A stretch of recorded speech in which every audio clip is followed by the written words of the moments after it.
Hello and welcome everybody to another Fight Night Rift brought to you by GiantSlayer. I'm Kangas, returning again. Oh my Alk, God, man. Thanks for making sure that the show kept going 2 weeks ago. Smack's keeping my seat warm, but of course, joined by Alk in his kitchen yet again. Yeah, actually, I was in your seat. Sam was keeping my seat, like, nice and occupied for the most part. Yeah, I had to do hosting. Okay.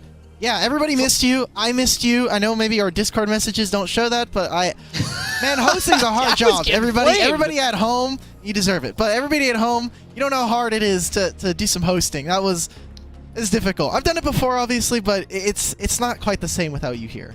It's not the same, of course. And thanks for Smacks. Most people don't know this. He's here every time. He's just in the box off screen, so you can't see or hear him. But he's there. Yeah. He's lurking. But of course, we're not here to talk about us and Smacks. We're here to talk about some Wild Rift Fight Night Rift ahead of us. So let's remind everybody, if you're just tuning in for the first time, what is going on today? Well, we're competing for a little bit of a prize pool right there, $500 for the first place team that's walking away today. And we have 4 teams competing in a single round robin. The top 2 will go to a best of 5 finals. That is a lot of cash there, Alk. Dude. You know what this money is going to be used for all the contestants today? They're going to go to Mall of America. They're going to be able to spend some money, maybe go on the roller coaster a couple of times, maybe hit up some of the stores in the shops over there. We got some sick matchups today. I'm actually surprised that all of these teams are like, we need as much stage practice as possible. That's the thing. All of these teams, all 4, you'll notice right now, a lot of them will be recognizable because they're all going to be in Minnesota for the LAN. And these are seeds essentially 5 through 8 for the WNS Season 1 championships. And like you said, this is their time to get reps in before that big event. Exactly. You know, it's San Suzaku. We've got our 4th seed here in Cloud9. They should be the favorites, but if their track record is anything to go by, we got some spicy games up ahead of us. Exactly. It will be exciting. And, of course, we'll be following one team throughout the day. That's how Fight Night Rift always works. Today, we will follow Saint throughout their round-robin matches against No More Ego, Cloud9, and Ailish. Really exciting stuff because Saint's a team that has been on the up and up. Honestly, I think we just got saved by the fact that they actually had a logo. We almost had to do another Kangas Draws event to give them a logo, but production smurfed it up, made sure that we had one. So we didn't have to get the OBS virtual cam. Fun fact, that was just Joseph on Paint, and he just created this real quick. That's in like pretty 5 insane. minutes before the show went live. He just had to flex on me a little bit. Wow, that's pretty impressive. I guess there's some new players I'm looking at on Saints here. There are, of course. The big one that comes to mind is kind of highlighted here. Oh, actually, I'm also seeing, according to this graphic, it looks like some lane swaps around. So they might even be in different positions than we usually expect them, because Crown Prince put down there in the support role. We'll have to get final confirmation on that. But the big one, Fat Cat, a player that I don't have like a base of knowledge on in terms of what to expect. So I think a lot of today, it could be just, you know, maybe they're just fielding substitutes because, hey, it's a Fight Night Rift. They're still getting some reps for the main roster. Maybe these are the rosters that we see going into the LAN, and that's why they want to get those reps in. Okay, I guess as we like to say on the show, we're going to do a lot of learning together, brother. We're going to do a lot of learning on the broadcast. Fat Cat, they've been milling around in some of the North American teams. Hasn't really had the same success as some of the other people on this roster have. When I think of Saints, switching Deft, who's also... If I'm correct, that's Extirpate from Reflection. They do have blanks on like a sub on the document. So like, really they're just borrowing. And like you said, like maybe it's just, hey, it's Tuesday, and like some of the kids on this roster have class. We can't go. Good luck, guys. You know, play for us while we're here. We'll see you guys at Mall of America. I'm trying to think of like alliteration. We got Taco Tuesday. Is it like Roster Swap Tuesday? But that doesn't have alliteration. Not the same ring to it, right?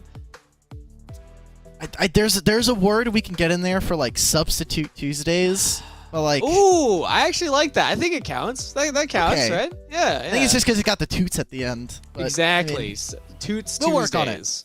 It's a good one. It's a good one. But that will, of course, be the first matchup right here, Saints versus No More Ego. So let's talk about No More Ego, the opposition on the other side of the Rift, because they also have a couple new players coming in here, and this is a team that had those new players in the last the last chance qualifier that they were in as well. So we've already gotten to see them on the Rift so far.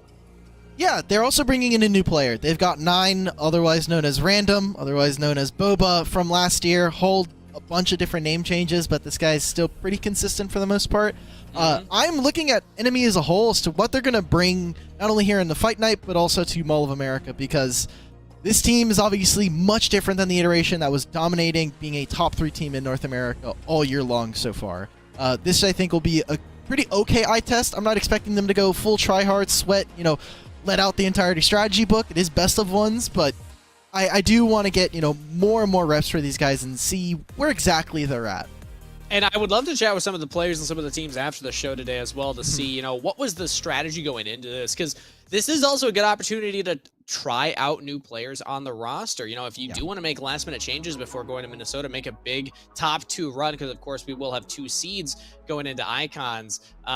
Hey, this is your opportunity to test some of those players out, if they're young, if they're fresh, if they're ready to go at it. But, of course, the big ones on No More Ego that we usually look at, Tybe and Yikes. So eyes will also be on them to see how consistent is their performance today, as we're already into pick and ban out. I need Enemy to please make Icons. I know where this is like a long shot, but I made we made a Scryer's Bloom prediction last week on Rift Reload with Smax and Nano, and I said that an unsigned team would be able to make Icons. And I was also working under the assumption that we would get 3 seeds. Riot, okay. It's not 100%. I don't know if it was 100% confirmed. I know it was like leaked on Twitter, but like, yeah, I suppose, I'm really hoping that we get that 3rd seed, because I want my prediction to be right. Smax and I have like the competition going on. I need it. Fair enough. It was, of course, the league. I'm operating under those assumptions, but I also do believe that after the last performance, my beard reminds me that maybe we only deserve 2 seeds. But let's catch up on what's happening right now to see the teams that are putting in the work to see if they can be the representatives for North America. Jace locked in for Saints as their blue 1 pick. No More Ego answering the range with the Ziggs and pairing it with the Galio. Oh, I mean, Kangas, this is the fun part. Yumi's been re-enabled. They got rid of that stupid bug that was on her. They defleet her. She's good to go. Getting buffed again for some reason. No, it's okay. We need Yumi to be buffed. Any small thing that we could use to abuse at Icons as North America, we're going to take it. That's a free win right there, brother. Now, what I want to see is what Shen is going to do. Because Karma's been banned. Karma's like, I feel bad for her. I love seeing Karma, but she's like either pick banned. She's like very recently going to be sitting on the table for the most part, for the bench for the most part. But I think Shen is really good. I think Shen actually is really good for what North America likes to play in terms of the top lane. So I'm surprised we haven't seen it so far. Yeah, I think Shen, it's a little awkward, but it does pair with the Gallo, I suppose. It means that you're delaying your carries a little bit later, so Enemy decided to go for that Corki instead of the Shen. I don't necessarily see teams banning Shen in the 2nd rotation here either. Yeah. Saint already have, presumably, their Baron laner locked in, and No More Ego, then they can choose what they want to counter into that. Getting rid of Marksman here is also a little bit weird for if you're Saints, because you're like, oh man, they've got Ziggs and they got Corki. So one of them's going down there. One of them's going to have to take the homie slot and just like, I'm playing Marksman. And I expect for the Ziggs to go over to Gumayushi, because so far what we've seen from Enemy, they don't really play for bot lane. They play a lot of Senna. They play a lot of like just scale bot lane and like let him be a secondary kind of player for the rest of his team. We also obviously have 9 stepping in, so different from best player 1v9 that we saw in the last chance qualifier.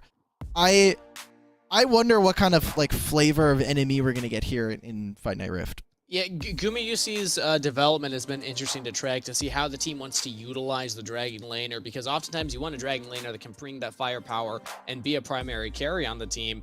And now they're banning out things like the Varus and the Ashe that can be more aggressive in lane and also have those engage ultimates to try and catch you out of position. So maybe a little telling of Gumayusi's current confidence going into this one. But the bans from Saint, 2 of these kind of like farm-style junglers that like to, take over the side lanes later on in the game as well. Yeah, I mean, maybe you still go with the Shen here. I'm trying to think, like, do they have enough physical damage already? It's the Kha'Zix instead. Okay. Here we go. R5 counter pick for top lane. Slam the Shen. I mean, you're getting flashbacks to like doing Proving Grounds this last weekend. You're just like, give me the Gamsu Shen right now. Boom! Slam it on the table. You're done for. It was pretty fun. Exactly. It's got to be a lot of fun.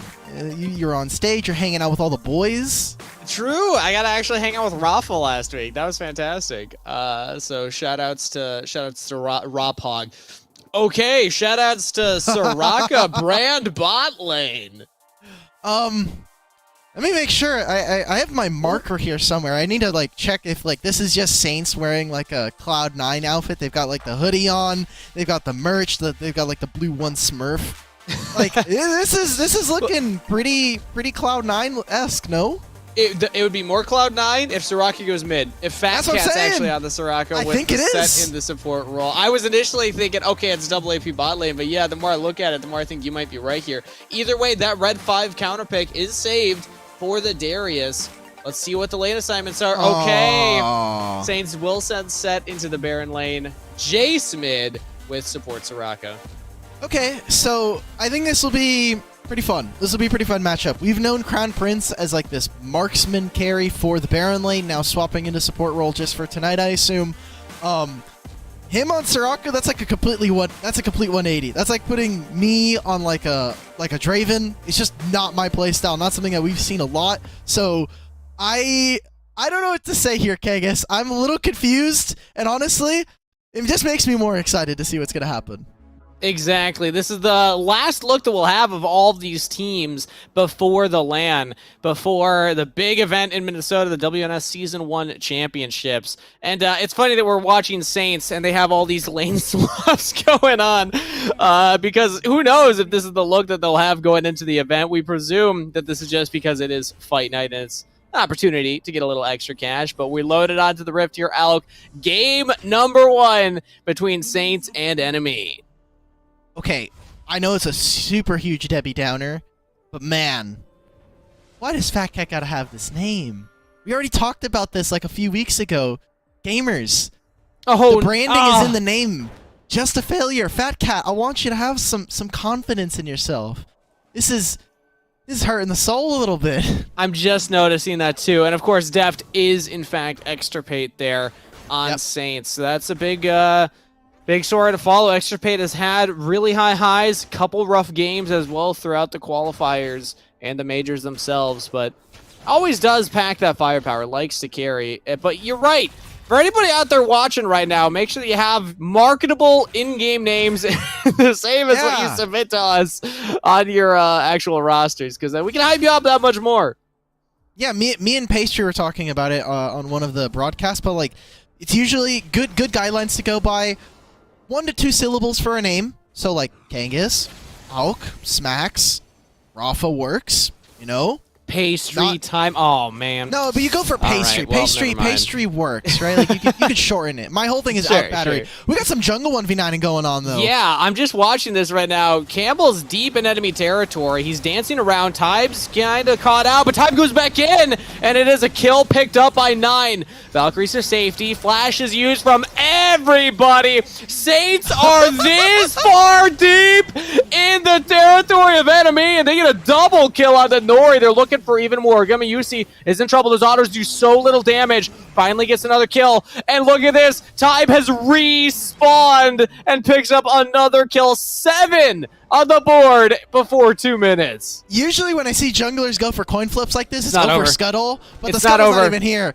I don't think he's getting this. Camel, do not reconnect. This is ambitious. All right, here over the wall. 9 Valkyries in. Yikes. What are they doing? Can't get in range. Oh, instead actually just taunts up just a failure. But now Jace is in trouble here. Goes back in onto Yikes. Okay. What is this? I know it's called Fight Night Rift, everybody, but that doesn't mean that you have to fight constantly. Luati joins in. That's a level 5 Darius. 8-3. 2 minutes, 20 seconds. All right. Well, usually we're like, okay, best of 3. We could just prepare for the next game. Enemy have decided that this game is over. It's 2.5 minutes. We had a 5-on-4 at one point. Extirpate even had to come down, but was too late. Darius is 0-0-3 at this point. And Campbell, my brother, this one, we're typing jungle diff in chat after this. You know what? WNS Season 1 Championships are right around the corner. This is called limit testing, Alk, right? Yeah, this is where you really stress what you can do in Wild Rift and how far you can punish Campbell for that early game. Well, it turns out a lot. He's still level 4 and dies again. Okay, yeah, the jungle... Camel removed himself from the jungle role with that first kill, the first death that he lost to enemy, and with the second and third, he has been fully, like, just the the phone's off at this point. Camel, he's like, I'm farming if I can. Time Look at the gold differential. Look at that. It's 4,000 gold. Nine's got a cleaver completed. Time just complete. He's got boots and the dusk blade. Like, this is what Rafa needed right now, because Rafa was a little down. Remember, Tybe, he like announced that he was retiring after the second major, and then he came back. They played in the last chance qualifier. They had some rough times during it, but still were able to end up winning the event. This is exactly what Rafa, who's still waiting to buy them a pretzel when we get to Mall of America. Oh, he owes them a pretzel. Okay. Yeah, he was gonna buy every single one of them a pretzel for whoever got to finals. So he owes them and Ailish a couple of Marianne's or whatever it's called. That's quality. That's quality content right there. I was gonna say, we kind of had like a big social media push from me and Rafa trying to get an org to sign enemy like Cloud9. Like they already got a team. But okay, no, never mind. We'll get back to that one. We got a fight happening right here. Yeah, the Herald picked up. Does anyone die? Yikes is actually low. Okay, he's picked off. Crown Prince still alive, has the wish, and now Tybe's in trouble. Picked off. Big package over the wall, though, from 9. Luan DJ's doing work, meanwhile, on the Darius, and the fight was split. Enemies still walk away with extra kills. Not that bad from Saints, though, all things considered.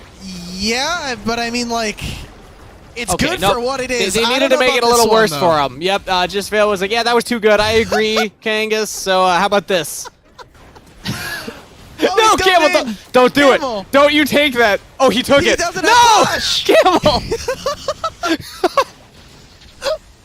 They're just going for it. I love this. This is exactly what we set up for Fight Night Rift, right? Like, it's a low-stakes environment. It's $500 if you're first place. It's $1,000 prize pool. Like, you're playing a bunch of best of ones into a best of, like, bravo to these two teams. They're putting on a show at least, but it's 8,000 gold at 5.5 minutes. The point I was going to make earlier, Alk, was that, we had a big push for enemy, like, on social media, try and get somebody to pick him up. Like Dignitas, CLG, like orgs that are pretty big in the scene that don't have a Wild Rift team. You know what we do? We take this game, we send it to every org, and we say, this is what enemy does to everybody. This is just, like, how good they are. And then, boom, they're signed next week. Let's do it. Make it happen. Extra bait. He should live. Yeah. Okay. I think, unless Camo has anything to say about it. They really want to push this. Oh, really well done by Luan DJ right there. The wish will save Campbell for now, but I think the bleed will get him, actually. He's ticking down. Oh, barely survives. I know it's super inoptimal, but there is a lot of times where when I see Darius players, I kind of just want to see them take, like, Summon Airy. Not because I think it's particularly good, but because, like, the bleed stack, Airy's going to come back, and then it's going to, like, with the bleed proc, when it ticks, it's going to go back and hit them. It's going to do, like, that one bit of damage that executes someone, and that's what I want to see when I see a Darius. That sounds awful. Oh, it is, but, like, it's just for those times on broadcast where, like, person walks away with, like, 3 bleed stacks and, like, 1 HP. If it was Airy, definitely gets that kill every time. You know what? Calling it now. If Luan DJ knew that this is how the game was going to play out, maybe would have taken Airy. Maybe would have taken Electrocute, honestly. That's true. It would not be the worst. He's currently in a 1v1. Nice Dragon's Rage from Camel. I don't think he survived either way, but actually as a Soraka flash away as just a failure goes way too far away. The punish from Yikes will catch 2, and that's 1 kill picked up. Okay, again, like you were saying, I don't think this is it, though. We're going to keep going. Yeah. Oh, it's just kind of brutal under the turret right there. Enemy have all the range and all the damage they can ask for. So, Kangas, how was your trip in LA? It was great, man. Okay. It was a really good time. They put us up in a hotel. Nice. I got to have continental breakfast. I didn't check out the gym, though. I am sad about that. I took like a 4-day gym hiatus. You had all the players there. You had all the homies in one spot for the most part. Like, this is... Did you at least arm wrestle some of them? Because that's like your big thing when we're in person. I did get everybody to arm wrestle me. Rafa, of course, we have arm wrestled in the past, but he was a good sport and he went for it again. We were at out with some friends, and they're at a restaurant, at a bar, a couple people around here. As we're just gonna see another kill right now. Extra bait. Yep, there we go. He's dead. Okay. And I just had like a line of random people that were interested in arm wrestling. It was actually like a really cool moment because it just started with me and a bunch of gamers, and then suddenly there's like 10 other guys that want to arm wrestle. It was great. That sounds like the biggest lie you've ever told me. I'm not gonna. No, ask Rafa. He was there. X to doubt. Wait. I think you're doing the same here. Okay. Okay. Luan DJ just spamming that ultimate button. Wow. Man, Darius Ultimate has never looked so broken as it does right now. For everybody who maybe like missed some of the context there, Kangas, you were in LA to do Proving Grounds. You were having some fun with some of the Academy boys, and you're there for a couple of days. You got to hang out with some coaches. Hopefully we get to do the same in all of America. He got one! Just a failure! Woo! Not today! Today you succeed with that one kill. Congratulations. It's always the small things, right? It's getting a cup of coffee with your friend that you haven't seen in 7 years like Tubby did. It's, you know, catching up with the boys after a pretty long season of casting some games. It's just makes it all that much better. It's getting the 1-for-1 when you're down, 14, 15,000 gold. Yeah. The little things. The little things. X-Ray might just die here. I'm very worried for his health. Okay, he's got Crown Prince. He's fine. He's got all of his friends around him. They're like, if I die with a Soraka near me, it's not looking good. Hopefully Soraka gets buffed next patch, because then we could start to see, this is the kind of meta that I want to read up on. I will say, I have been feeling like Soraka has been underutilized still. I agree she could use a buff, but just in the meta, I think there's some nasty comps that you can draft around the Soraka pick. So I will say this, Soraka Silence is surprisingly very good against there's a lot of melee in Wild Rift. Unfortunately, the counter to that is there's also just a lot of movement speed in the game. And Soraka versus tanks is meh for the most part. Sure.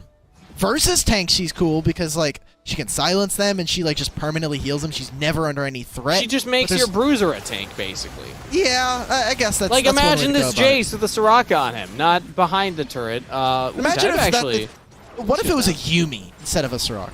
Obviously, she's banned, but that would be disgusting as well. Now I just want a theory craft. What's the most disgusting composition that you can possibly play in Wild Rift? I'll go first. Okay. You go. Oh. Okay, I gotta stop because I thought Camel might have done something cool right there. But you go Karma farming bot lane with a Yuumi. You go Soraka mid lane, and then you go probably Graves? No, Olaf jungle, Nasus top. You leave Nasus on an island for 15 minutes, just perma-stacking. As Camel actually goes for a play here. Wait, this is big. No, the stasis saves It's very small. Gumayusi's still alive. Never mind. Big Pyroclasm won't even find a kill right there. But think about it. The Nasus farms the Olaf for the early game. Everybody keeps them alive. It's great. Yeah. I just don't know how I feel about having, two losing lanes necessarily in my top side. Soraka, I just play something I could push her out and then roam, and then Soraka's well, we tried, boys. They also did make a small jungle nerf change, so jungle can't just come mid for the first 6 minutes and farm your wave. So that is something to think about. All right, Orianna. How about Orianna instead? Yeah, but it just doesn't feel the same, right? Soraka really doesn't. Yeah. Soraka is a wholly unique beast. Speaking of unique beasts, that's strong, man. Oh wait, he could get cut out here. Think he There's dies, a lot of members. All right, Luan DJ taken down. 1-for-1. That's something for the Saints. All right. We get one on the board. We're got 7 deep, but it's 725. Not looking too good. Tybe, he just wants everything and anything at this point. He's looking for jungle camps, which also could be equated to some of the players, or some of the champions that are now on our screen for Saints.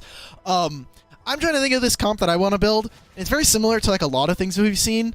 I think Varus Yuumi bot lane, you outrange everybody, and anytime you make a mistake, she just heals for all of the HP. Type, question mark ping. Camel, that was big. He lands a Sonic Wave on a tie, but Yikes is here as backup. So Camel taunted up. Camel taken down through the Mega Bomb, and Tybe even gets away. All right. How quickly can enemy end this game? That's the next question I have. Well, we're 13 minutes deep, and the other match between C9 and Ailish already finished. What? So so they did start a little bit early, right? But we got some screenshots from the other match thanks to production. That's actually crazy. It's 17 minutes they finish the game. We're 13 minutes. I think that time will be beaten. They have a Ziggs. If they can't finish in that time, huge question mark pings from me. All right, 13:25. Can they end in this push? That's package used by 9. It must have been about to expire. Siege starts. One DJ's up on the top side right now. Big taunt on the Camel. He's almost taken down immediately. Oh, that's a pick. 9 goes down. That's a big shutdown for Nori. They are playing with their food right now. Because they have time to get back to base, they're just going to hit the recall. They got heals as well. They don't got to worry about much. There's no satchel bomb either here for Ziggs. He's probably going to have to wait. Never mind, I forgot that Ziggs auto attack is just disgusting. Oh, right. and Nori just a little too far up there. Ty picks up that kill. All right, enemy have cracked the first inhibitor at 14 minutes. 3 minutes. They've got 3 minutes and 30 seconds to finish this one out. If they can't end, then something seriously wrong has happened. Luan has also picked up the hull breaker. Respect. Ooh, I like that. A lot of people were experimenting with Hullbreaker on Darius at the very beginning, like when it first came out. Then it felt like everyone just gave up on it, but I think in certain circumstances, I mean, granted, this is like a pretty extreme circumstance, but it still fits. It still works. Oh, yeah. I mean, you're already ahead, and so making your minions that much more ahead, they're going to be, like the minions, they scale with your team's level, so it's going to feel pretty nice. Ooh. Camel. Okay. The Baron. That's I like this. Yeah, Tybe's really low. I don't think Tybe can walk back up. But yeah, Tybe, you're just going to die to that if you take one more auto. And Camel's just playing around with death right now. The Wish keeps him alive for a little longer. Tybe grabs the kill. Baron is still aggroed. So maybe there's a steal angle. No, it just resets here. Just failure. Doesn't get the kill on Tybe. He's burning. He doesn't die. It was actually 9 that dies here. But Saints are doing it, Alk. They punish enemy for a pretty sloppy Baron attempt, and now on a killing spree. Actually, no, that's Yikes. It's on the killing spree. I think Luan DJ even makes the way. Maybe I spoke too soon. Time goes in. Godlike enemy. Even though they're routed slightly, they can still pull it back. Luan DJ with a massive flank play and a double kill to Time. This is the ultimate playing with your food. This is when you're like, I want to go outside. You're like talking to your parents, trying to negotiate with them. They're like, you got to finish what's on your plate. And you start like scooping food into like the corner and you're like compacting it, trying to be like, look, I finished most of it. It's okay. You got your napkin on your lap. You're kind of like putting the green beans into the napkin. You know, hopefully this doesn't check later. Yeah, you know, they're getting sloppy with it. They're having fun. They know they're ahead. Time's finished all of his items. He has a Divine Sunderer for some reason. Wait a minute. That's actually hilarious. Now, I also love how Camel literally just does not have like any reserve this game. No. Like if he lands a Sonic Wave, he's going in. Unfortunately, not able to go in there. Double kill 2 times. See, this is why you get Divine Sunderer out. Look at that burst damage. Wait a minute. He's stunned up. The brand. The passive. Guardian Angel. He's fine. So this is the cool part, right? Like this is when you're playing Lee Sin, or really any jungler, especially in Wild Rift, there's not a lot of tank junglers. When you're playing like these bruisers, these guys who are supposed to be backline divers, it's the same when you're winning or losing. If you're losing, you have to go for plays like these. You can't when do you're this, winning, guys. He's got a hole breaker. He's got a hole breaker. Oh, okay, they actually killed him. That's something. No, but remember, see, that's the problem. Yikes ulted in. He shouldn't have done that. I think DJ would have been fine. Yeah, we're hunting alone. That's one of the things I miss about in PC League of Legends. You could do, which is just like you just be like, you're too close. I need to be hunting alone. Let me go. Solo hunter right now. There's the Nexus. They got 20 seconds. Can Saints hold on and delay the record right now? Enemy start hitting the Nexus. They did it. 17-17 on the scoreboard, and Enemy with the fastest win of the day. 15 seconds too early. Guys, you guys ended up beating Cloud9's score there, 17-32. And remember, if we somehow have tiebreakers by the end of tonight, they are decided by fastest game time. So 17-17, I think, is our final score. Man. Yeah, it's a baseline. That's what everyone's competing for now. And honestly, props to Saints. Like, they had the Baron stall. They defended their base relatively well. Like, with that kind of lead, those are games that I think that Enemy with that comp should end in 13 minutes. Like, they definitely had some fun with that one. Sure, yeah. We do a little sending. We do a little sending here. How did 9 only have 12k gold? Wait, what? Nine, he was helping. Look, he's in the I'm helping bin. He didn't participate in a lot of the fights. He's playing Corky. He had 10 more gold than Yikes. He only did 4 damage. All right, we're not gonna talk about that anymore because the big story was obviously time. Like literally anywhere this Kazakhs went, people were just dying left and right. That snowball did not stop. The game ended pretty early on in the game, like like a minute 45, 2 minutes in, we saw that jungle invade, and from there, it just got sloppy. It just got Fight Night Rifty. Literally, the first 2.5 minutes decided the entire game. It was just ridiculous how unwilling both teams were to just back away. They're like, no, we're just going to scrap it out. Throw everything in the river and just see who comes out ahead. Everybody in Twitch chat probably just got scammed because they were like, oh, man, I'm going to bet with my Twitch dollars and like try to like bet on the games, do a little bit of gamba.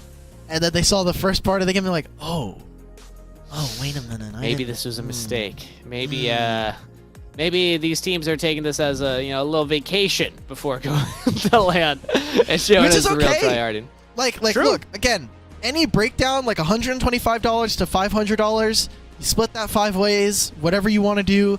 If you're going to Mall of America, that's pocket change. You can go buy yourself something nice. You can go to like get a nice shirt to go on broadcast with.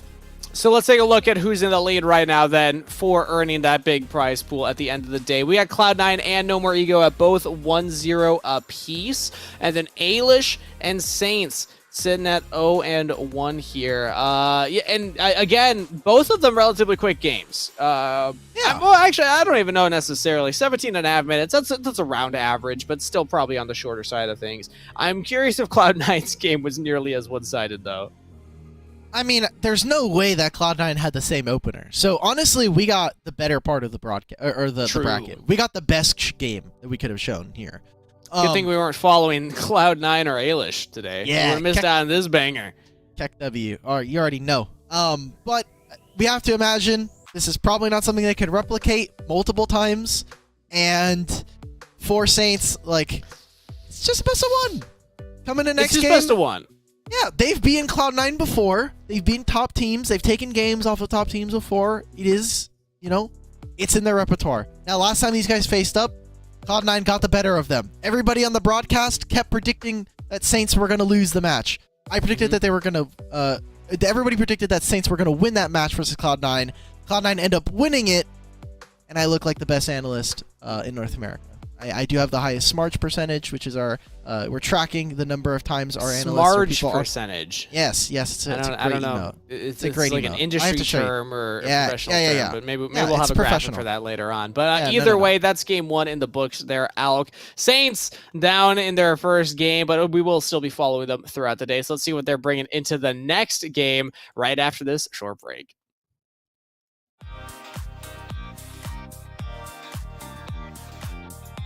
Introducing Fight Night Rift, a bi-weekly Wild Rift event hosted by GiantSlayer.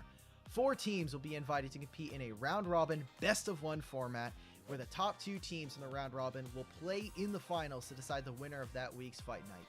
And the best part of it all, anyone can join.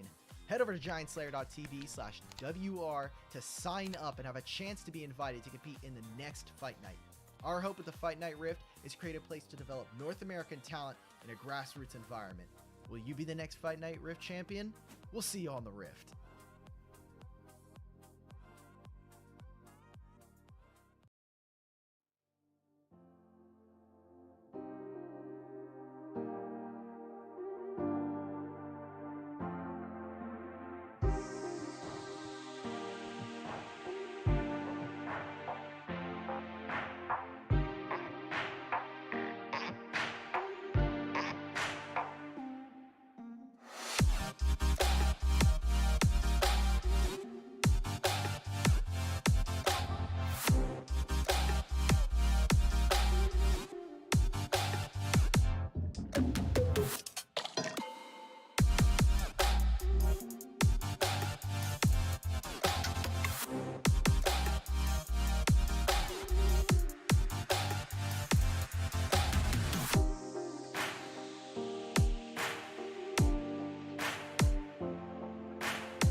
Hello, everybody, and welcome back as we're preparing for Game 2 of Fight Night Rift, powered by GiantSlayer. It's Kangas and Alk on the mic again, and we just watched Saints give us a banger of a game number 1. No holds barred, bare knuckle fist brawling, and now they go up against Cloud9, who only took 15 more seconds to finish their first game. So, Alk, predictions here. How are we feeling about Saints? How seriously are they taking this? Now, on one hand, I do want to say, if you're talking about it being like a brawl, felt more like someone was like holding Saints like arm back like during that entire fight, so they're only able to fight with like one fist at a time. No. This is what it was. You've seen Captain America, right? The first one, the first Captain America. You know, like the classic. I could do this all day. That was Saints in Game 1, right? Like they're the scrawny version of Steve Rogers. They're the one that hasn't got the superhero serum yet. This is their hero journey, Alk. Now they're in the lab. This is their first scene where they like chase down the street and like dive into the submarine thing. Dude, spoilers much? I'm calling it. God, I didn't spoil too much right there. You just spoiled the whole plot of the movie. It's like a 10-plus-year-old movie at this point. I think if people still haven't seen it, it's on them. True enough. I'll say. I don't know if getting smacked around for 17 minutes is the super serum I would want, and it did sound about as painful as it looked on the broadcast. You know, there's like 5 and 20 between mid jungle for Saints, but these two teams have been fighting back to back. I think they're 2-2 all throughout the year. They've at least on broadcast, so we know how these teams tend to play. But Saints coming in with a brand new fresh paint, fresh paint all over them. Fresh coat of paint. There it is. Words are hard. It's only been 30 minutes. Unfortunately, I think the paint they chose was red after that last one. But again, the differences between Saints before and Saints now, obviously, they have a couple of role swaps going around. The Crown Prince is playing at the support, Fat Cat, a newer member to the roster, playing in the mid lane, and they have Deft, aka Extirpate, up there in the Baron lane. So this is not the Saints that we're used to seeing and had these deep runs in previous majors, qualifying in that third major before the last chance qualifiers even rolled around. So if you're questioning like, hey, why are there all these new names? Why did they struggle so much in that first game? There's a lot of reasons behind that. Speaking about movies, we could just call this like Saints Reloaded. Perfect. Ooh, you got a whole video game tie-in for them. There's a lot of an untapped market, I think, here. Is the video game tie-in just Wild Rift? I feel like we already have a video game tie-in for that. Oh no, it's like one of those esport team manager sims. That's the game tie-in. It's like being with Saints throughout their run, and I think how they improve. And then we can call them like Saints Row, right? Like it's a row of gamers all in one. I think that one might be taken. It's hard to put my finger on it, but I'm pretty sure that name's taken. But we'll keep workshopping it. You know what isn't taken? Yumi, not banned in the first 3 rounds of either of these teams, so it will get locked in. Cloud9 doing classic Cloud9 things. Yumi is my cheat meal. Like I love her to death, but like she's bad for my health actively. Yeah. Only recommended, once, maybe twice a week. Watch your carbs. Watch your salts. But yeah, I do agree. Yumi again, is very strong in the meta. I compare with a lot of different things. So I think Saints are pretty smart to lock in this Olaf because that is one of the big ones that you like to pair Yumi with. So they're kind of in answer mode at this point. Is how do we try and get a comp that can actually kill whatever Yumi is on top of? Yeah, and they also got rid of Rengar and Shen. 2 things that we saw Cloud9 pilot great success, especially the Shen. Yeah, they were one of the first adopters of it. Yeah, I think if we're talking about like who is going to play like weak side top lane and look to like support his team across the map, Shen is perfect for Zello. This is like a match made in heaven between these two. So I think really strong identity there. And now for Cloud9, they kind of have like different options. I wonder if Renekton's going to come out as an answer to Camille. Getting Varus Yumi is definitely like, this is the build out of the comp that I started and we didn't get to finish last game. True. Wait, what was next on there? Was it Graves for Tarzan? Because I imagine that's what he would go for based on the recent buffs. Yeah, so if I were to just like clean slate, I don't know any, I have no name tags. Varus Yumi bot lane. I'm not looking at the Orianna in the mid lane, and I want something like a Set in the jungle or like a Jax Fiora champion. I'm looking away. My screen's on this side. There's a Fiora! You got one of them! They did go for the Fiora next up as their lock-in, so can pair still well with that Yuumi. She can actually team fight very effectively now because she'll survive long enough to get that Grand Challenge fully, stacked up. Ooh, we're throwing enchanters at each other. Okay. Now, Yuumi, she has a lot of healing, but Seraphine has a lot of damage. Especially if you're going to see her in the support role. The amount of damage she does with something like an Electrocute is very annoying to deal with in lane. It's similar to like a Malphite in support. It sucks. I hate playing against Malphite support. If you play Malphite support, you are there just to make sure the enemy AD is going to be as angry as possible. Malphite support sucks, Alk. I know, but guess what? In ranked, especially in ranked right now, with how the state of solo queue is, I got a lot of Malphite players in my games. There's a lot of these cretins waiting to take some of my marks. Noted. Malphite's one of those champions I've never been able to actually pilot him, which I know is ridiculous sounding because everyone's probably like, he's so easy. What are you talking about? I don't know what it is, but I just can't land the ult. I can't do it. Like, no matter how hard I try or prep it. That's what's the problem? That's the problem. I thought you were talking about laning phase. I suck at Malphite laning phase. That guy's terrible. His laning phase is actually pretty good against most Baron laners if you just understand the trading patterns. Like, it's kind of like... I suck at laning phase. That's always been my weakness for any game. Malphite, I don't know what to tell you, man. I cannot play Malphite in the Baron lane. I tried it on PC for Clash this weekend.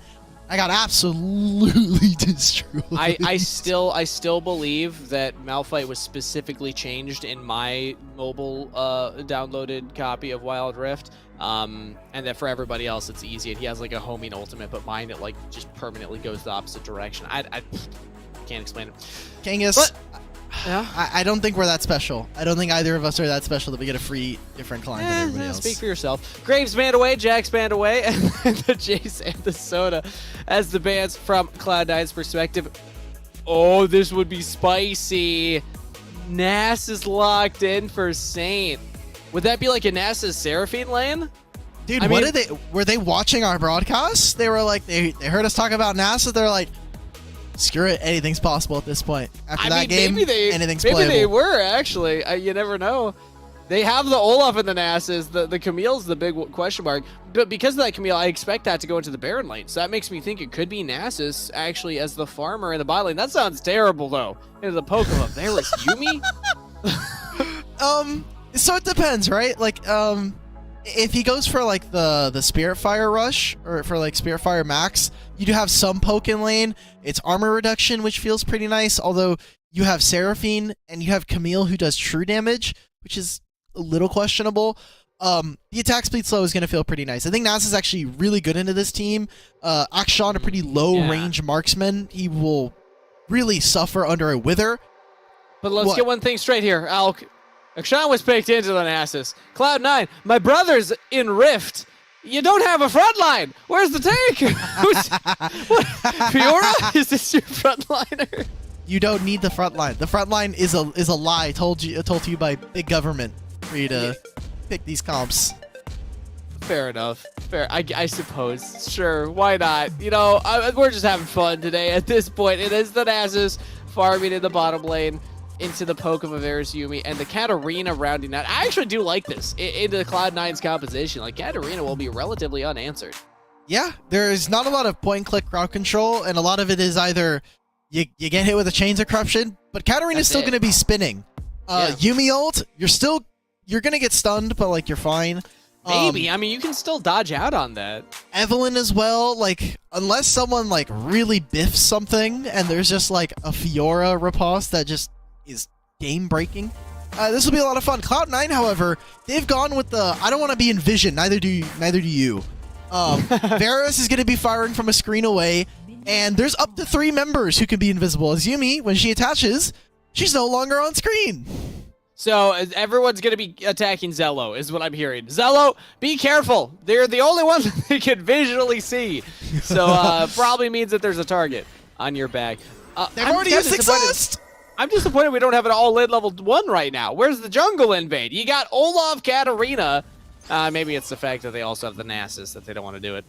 Yeah, you know, to be fair, they saw last game and they said, maybe we shouldn't do that again. Now, it is only 30 seconds, and so we still have the option of it happening again, Kangas. Like, we could very easily just walk an enemy jungle in about 15-20 seconds after he finishes these first 3 camps on top side, and you just run in and start invading. Definitely a possibility. I like that plan, especially against the Evelynn. If you're Olaf and Evelynn, get up in her face. Make her jungle pathing early on suffer. And especially based on how we saw Camel play in the last game. But you're right to point out earlier there was an exhaust and an ignite used by Cloud9's Dragon laners there. So force Crown Prince to bank. That will put the Seraphine slightly behind. Yep. As you see already, I think this is really cool that we're seeing this from Saints, that they're just playing like Nasus. And they're just trying this out. As you see, he's using the Spearfire to farm. Playing in a double range lane like this, it's so difficult for you to walk up to the wave. Meal's pathing towards his jungler, though. Has exhaust, throws it out, and now Zello's answered a little faster, so that's first blood. Zello picks it up. X-Ray flies in, looks for one more, traded back. They get Meals, but everyone's going to die. Selma's here! As even Selma joins in. Double kill to Tarzan. Oh, man. Oh, man, Saints, I called it. We called it, man. We said it was going to happen. There's an exhaust on the bot side. Don't die down here. Flash used by Crown Prince. Oh, old school almost died under turret. Oh, if he had Barry, he would have felt himself a little bit more, but the recall comes in from Crown Prince. They're going to get away from that. Kings, it's 2 minutes. We got another 4 deaths in the game. It's looking a little rough for the early games of Saints so far in this Fight Night Rift. They've yet to really get a purchase, but hey, at least it's not as bad as last time around. You know, 2.5 minutes in, they were already 5K down in their last game. So this is a marked improvement. Speaking of, Tarzan here looking for a dive under the turret. Just a failure, almost survived it.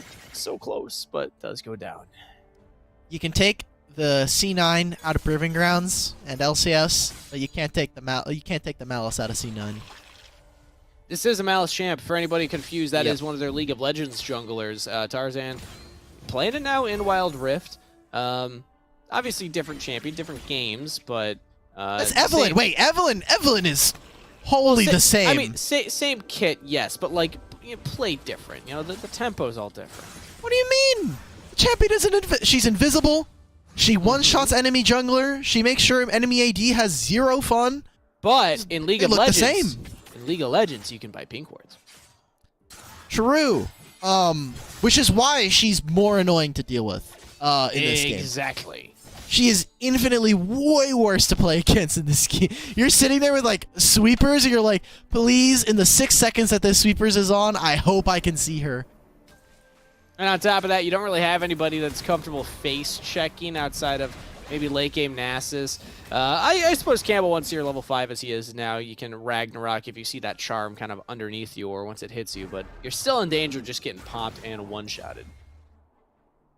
One-shotted. That is a word.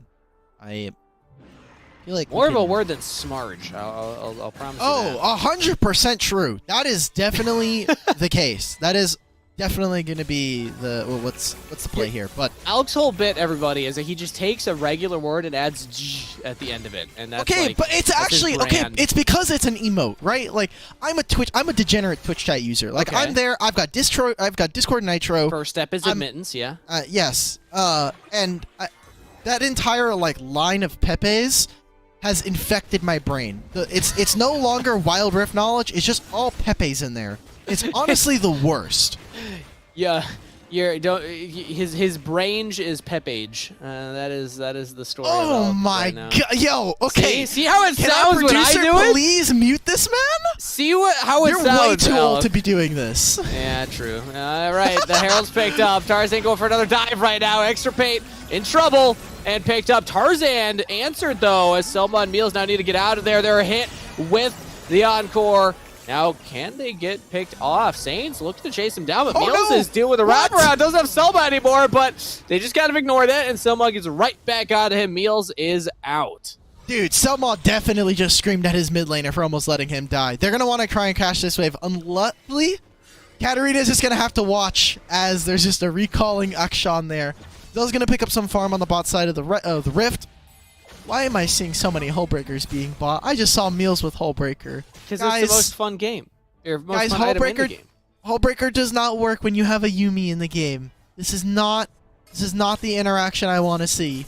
Well, yeah, but Zelo's going to get one, and then Zelo just stays, Dragon lane. Meals goes to Baron lane, and then, Zelo just is only on Tarzan for the rest of the game. Sure. I'll allow it. This is how we win icons, Alk. This is how we win icons. Now I did predict that Hullbreaker would be a bigger part of the meta. Unfortunately, Dragons and Rift Herald are just a little too broken still. I had said that, if we have Hullbreaker being so good, they've made turrets much more worth it. They nerf dragons. This is the perfect place for them to be. Fortunately, I think too early for Hullbreaker, too late for something like a. Oh man, what are some other broken items in this game?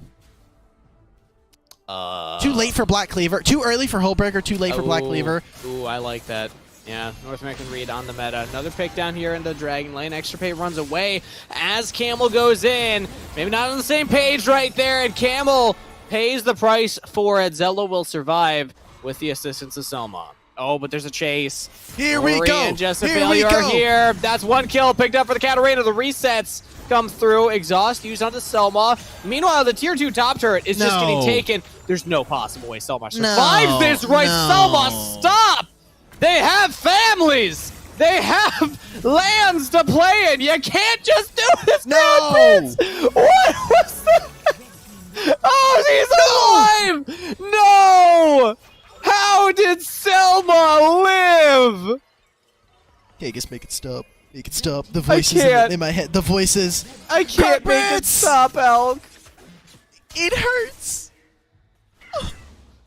That was one of the single most tilting plays I think I've ever seen in Wildrift. I'm okay with an FF. I'm okay with seeing red team has surrendered. I have lived a long life. I have played many a game, and I can tell you, that's rough. that's rough, buddy. We don't even need, like on a scale of like your girlfriend became the moon and like Yuumi surviving like 3 or 4 people diving. Definitely takes the cake on like a that's rough scale. Yeah, it's all about perception, perspective. And good reference, by the way. I'm trying to tie another one in there. I'm just blanking right now after what I just saw. I just think boom, Avatar. There you go, done. Yeah, there we go. Hextech Ultimatum landed.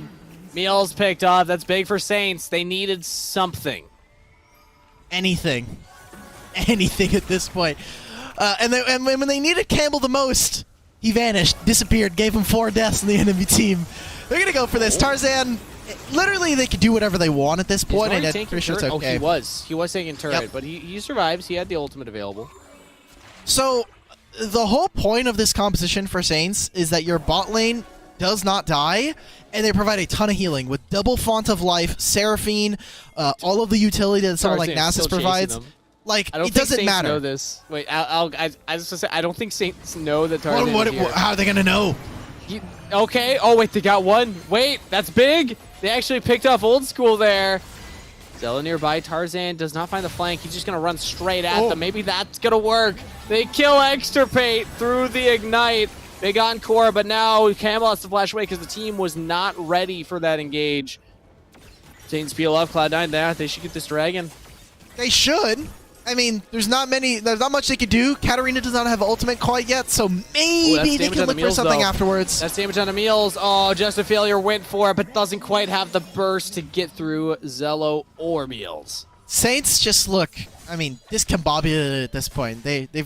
We've got the entire like Sherlock Holmes like breakdown of these guys. It's literally the Sherlock Holmes like meme where it's just the discombobulate. Discombobulate for like 15 minutes straight. Yeah, their eardrum's gonna be hurting after this one.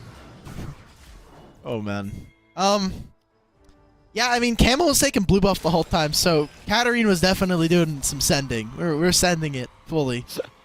I mean, in those instances, I understand the perspective of the player. Even if you don't have ultimate, you see Meals at like, 2/5 health. You're like, okay, I have a completed item. I am Katarina. If I can get a full combo on him, maybe I get the kill, but Meals just played it pretty well. Just sidestepped one of the shurikens, so was able to get out there, but Saints are now on the Herald, and yeah, they should get this. Good pickup.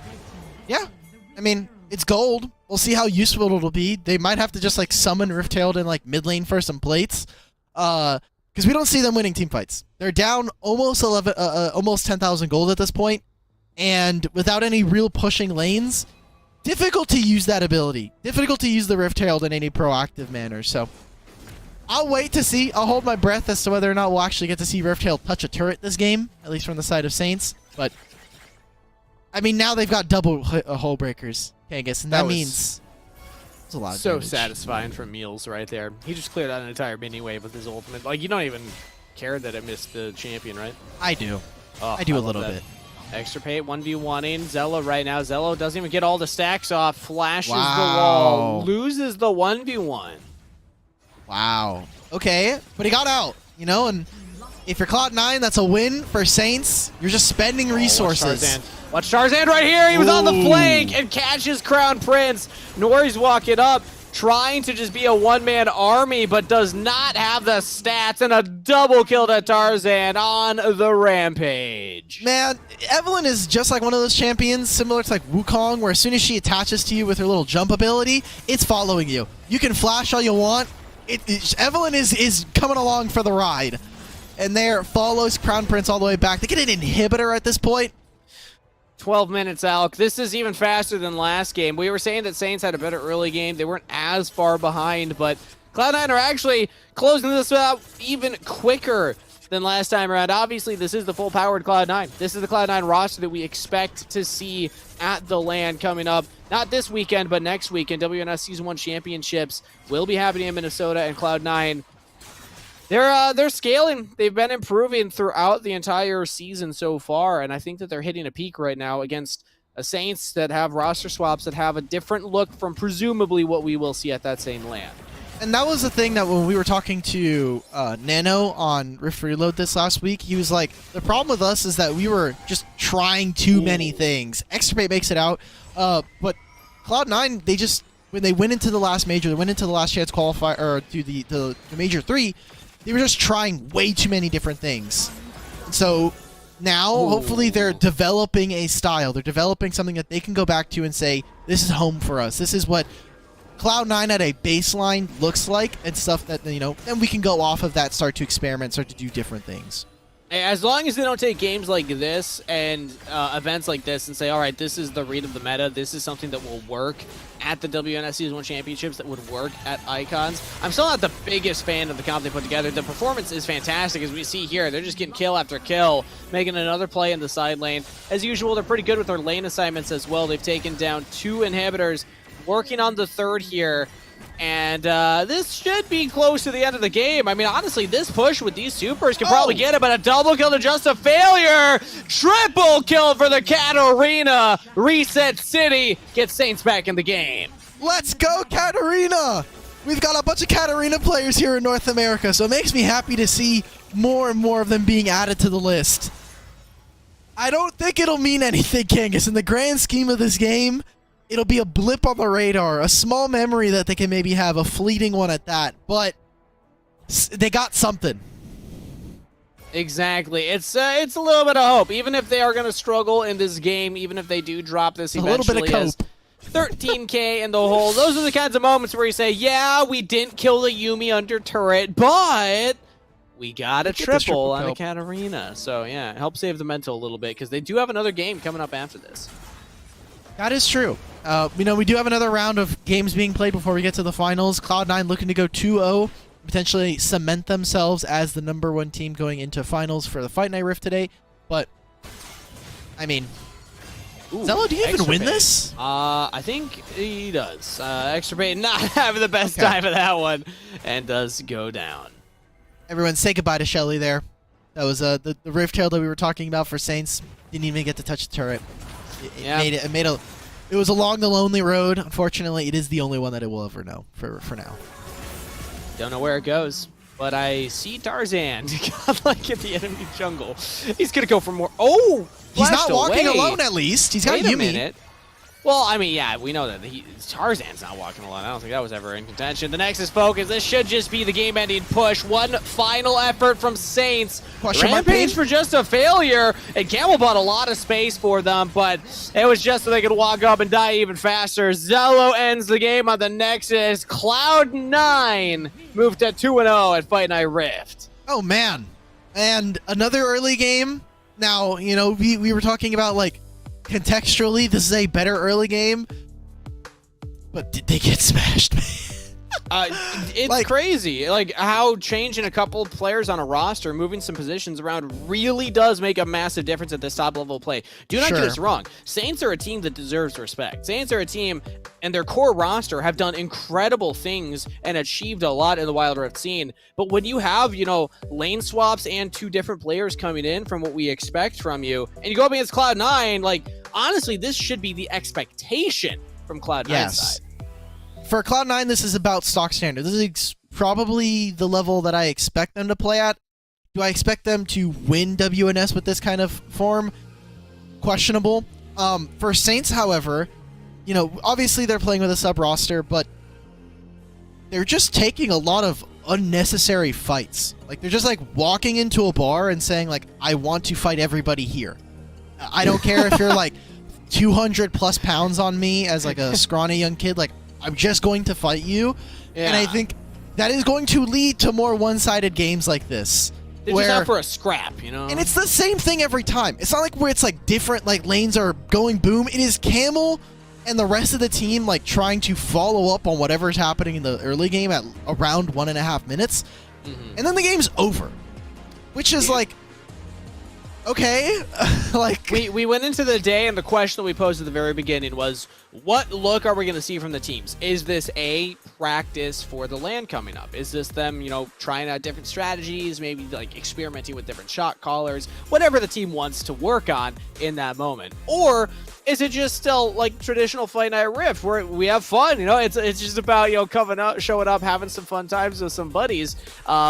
And I think Saints, it's still tough to know which approach they're taking. Based on what they've been doing in-game, I'm more inclined to lean to the latter. They're just here to kind of have a good time. But you also don't know how much those communication structures have changed and also changed the look of their performance in-game because, of course, you know, all these different roster moves and positional swaps. It's Toots Tuesday. Anything can happen. Let's take a look at our single group. Toots Tuesday. It's Tuesday. No More Ego got another win. We just saw the Cloud9 versus Saints game. So, if I'm correct, that means we do have Saints versus Ailish coming up, and we've already locked our top. Locked. No More Ego and Cloud9 are locked to top 2 because we have one more game in the round robin. We decide ahead of time which team we will follow throughout the best of 1, so we will still be watching Saint versus Ailish, or at least according to the schedule we have, that is still what is slotted. So if you're questioning like, hey, why aren't we checking out No More Ego, Cloud9? We'll get to see them in the best of 5 anyway at the end of the day. So this way we can make sure that we also watch Ailish, which we have not gotten yet on stream. So just kind of how the schedule works out here. But yeah, one of these teams will unfortunately be, you know, without a win here on the day. And I mean, Saints, hey, at least they will hopefully have a closer game for their last one. These are, the way that I'm reading this so far is that these are just like on-air scrims, which is cool. Minus like the fun comms that you get. We get a look into it. You know what Nasus, you know, farming does against the likes of, you know, double poke. Turns out, not too fun. But with that said, we will be setting into a short break before we are back with the final game of the round robin to see who's taking 3rd place at today's Fight Night Rift. We'll see you after this.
Hello, everybody, and welcome back as we're preparing for Game 3 of the day. Fight Night Rift brought to you by Giant Slayer between Team Ailish and Saints, the two teams that have yet to pick up a win on the day.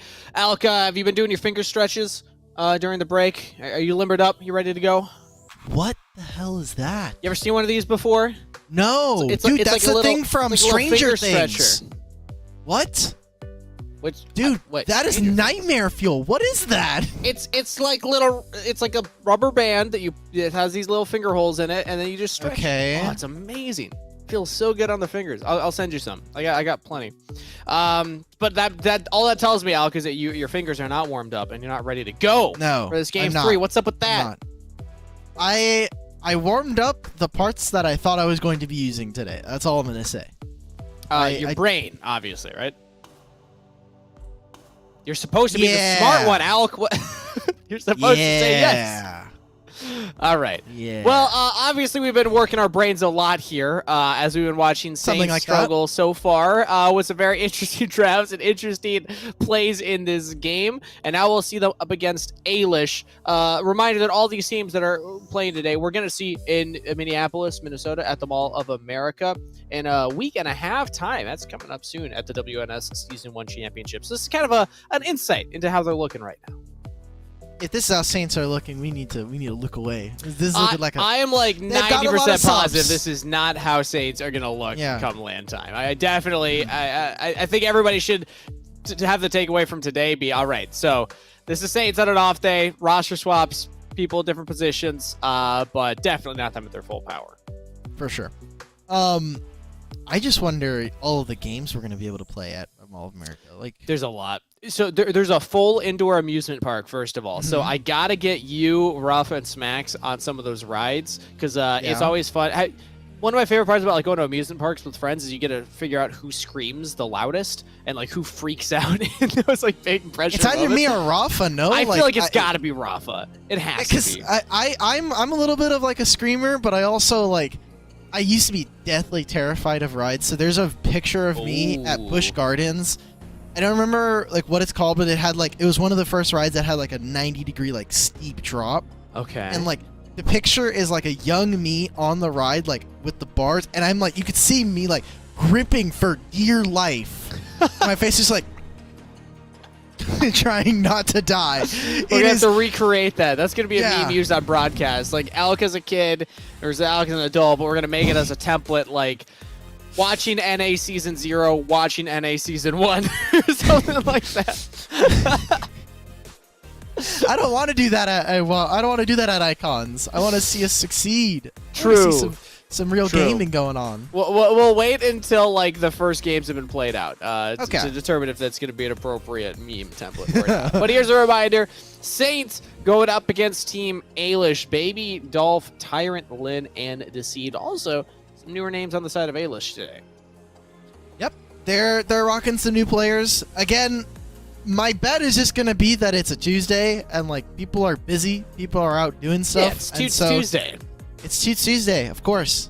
And so, like, you know, we're playing in a pretty low-stakes environment. That's the whole point of Fight Night Rift, after all, right? Like, it's grassroots. We're here to support a lot of the North American teams. And just let them play. Give them stage time. Let them simulate, like, some of what it feels like to play on air in some of the tournaments.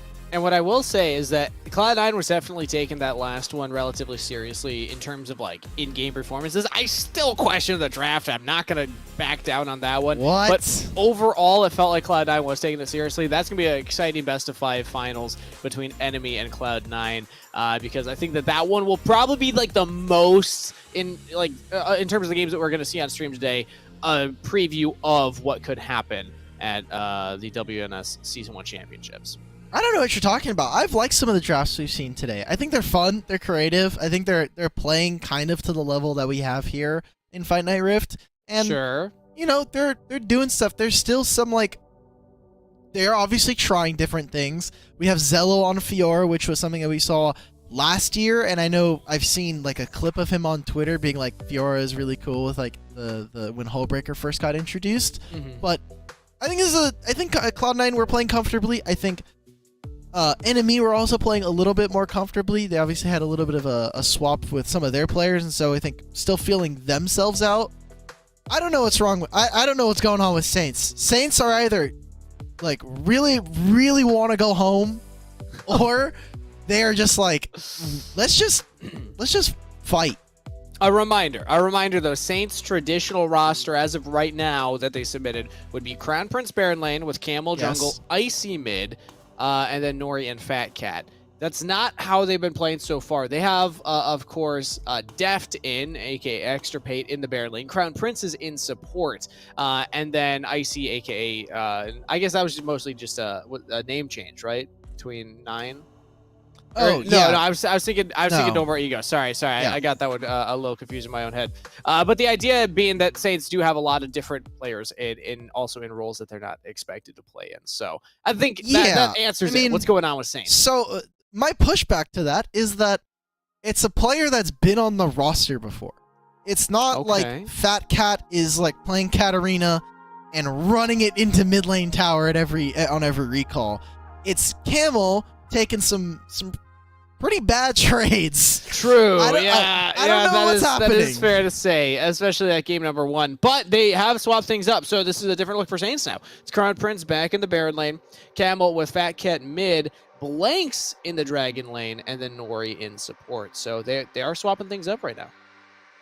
Would it be different? You know, we're still not going to see Karma, but Yuumi is yet again given over. Yuumi is still available on the board. This Galio lock-in to me tells me probably not going to see anything. And like you're saying, we're changing up. We got Blanks and Nori now playing. Okay. Why not? Give it a shot. And again, who knows how much of that is that it's Toots Tuesday, and how much of that is that, hey, they're just trying out different players, different positions. Crown Prince is like, I'm not playing another Enchanter 2 games in a row. I cannot be asked to play 2 Enchanters again. Do not make me. You cannot. Yes. Yuumi is up right now. It wasn't banned. I would love this lock-in from Eilish right now. Just go for the Yuumi. I hate the champion conceptually, but is really strong with certain compositions. You go for the Ziggs instead. Okay. Still available if they want to try and go for the Yuumi a little bit later on. But for Saints, I want to see a strong AD carry, because you now have Blanks and Nori, who I consider as 2 pretty decent marksman players we've seen in the Dragon lane. Like Blanks coming over from Reflection, he had like a pretty okay performance for the most part, and it has been on the Vayne. It has consistently been like trying to index more onto this champion. Success, however, is going to vary across the board. Exactly. You're into the range of a Ziggs. Now, the nice thing is Vayne has some mobility, so she can actually dodge out on a lot of Ziggs' damage if you play it correctly. But early levels, it can kind of hurt, because it's tougher to dodge out on those in like levels 1 through 4. Yeah. I just hate Vayne, man. She just got so many nerfs. She's not very good. I think there's just too much that it requires. Vayne is very overbearing when it comes to a game. She either needs a lot of gold. It's not going to look very good, especially as a secondary carry. At that point, like, you just take someone else. You just slot another marksman in that position. She's also especially good into more of the short-ranged compositions, but there's decent engage range on Eilish, and they also have range with the Zig. So if they just draft a couple more poke-style champions, although Jace is off the board, so it wouldn't be that. Varus is up, wasn't banned away. They could go for something like a Varus too. Varus is available. You could play Orianna if you really want to. I think it's a bit more difficult to try and pull off, but definitely something that is on the cards, I think. So what I'm looking at for Saints is I do want to have them have a little bit more of a front line. I think they're still lacking in a little bit of damage. They need people who can kind of draw attention. You want people who have a lot of taunts. Someone that's going to say, like, no, you need to keep your attention on me while this fight is going on. Or you need team fight and AP damage, which is the option that they opted for first. They still could lock in a tank later on, because they're not showing in that Baron lane right now. But this will presumably be Fat Cat piloting the brand, which I guess it does kind of even out their damage profile. Now, could I convince you, Kangas, Sir Steve Kangas? Can I convince you of a Vayne mid? Into what? Ooh, into Ziggs. Presumably, unless it's the Lucian flex into the mid lane, which would be less common. Yeah. You know what? I could be convinced. Honestly, I could maybe be convinced of that. The only danger is that then you don't really have any protection against the Olaf, who can just kind of try and run you down. But it will be Vayne in the... Oh, wait, no, actually, no, because they have the Galio support, right? It could be Galio. Oh. I don't think it'll be Brand. Galio into Thresh is good, so I think we're really just waiting to see who's where. Yes. Okay. That has to be a mistake. No, wait, hold up. Now this has to... Guys, we have 2 marksman players playing Dragon Lane, and both of them decided of their own free will and accord to play Galio Brand. This just highlights the flexibility of their champion pool, Alk. This is a boon for Saints, clearly. If this is flexibility, I want to be the most rigid gamer on the docket. I want to be just cardboard cutout, standing there, just do not. Cardboard's relatively flexible. I don't know if that's necessarily the one you're going for. I feel like plywood would have been a better example right there. But either way, this is what Saints is bringing to the Rift right now. Let's see if it's enough to get them their first win. Opposite Ailish also yet to pick up their first win. Tyrant on the Ziggs versus Fat Cat on the Vayne. Definitely going to be a fun laning phase in the mid lane. I would actually prefer to be Balsa Wood for just to be the antithesis of the... You know what? That is the best, yeah.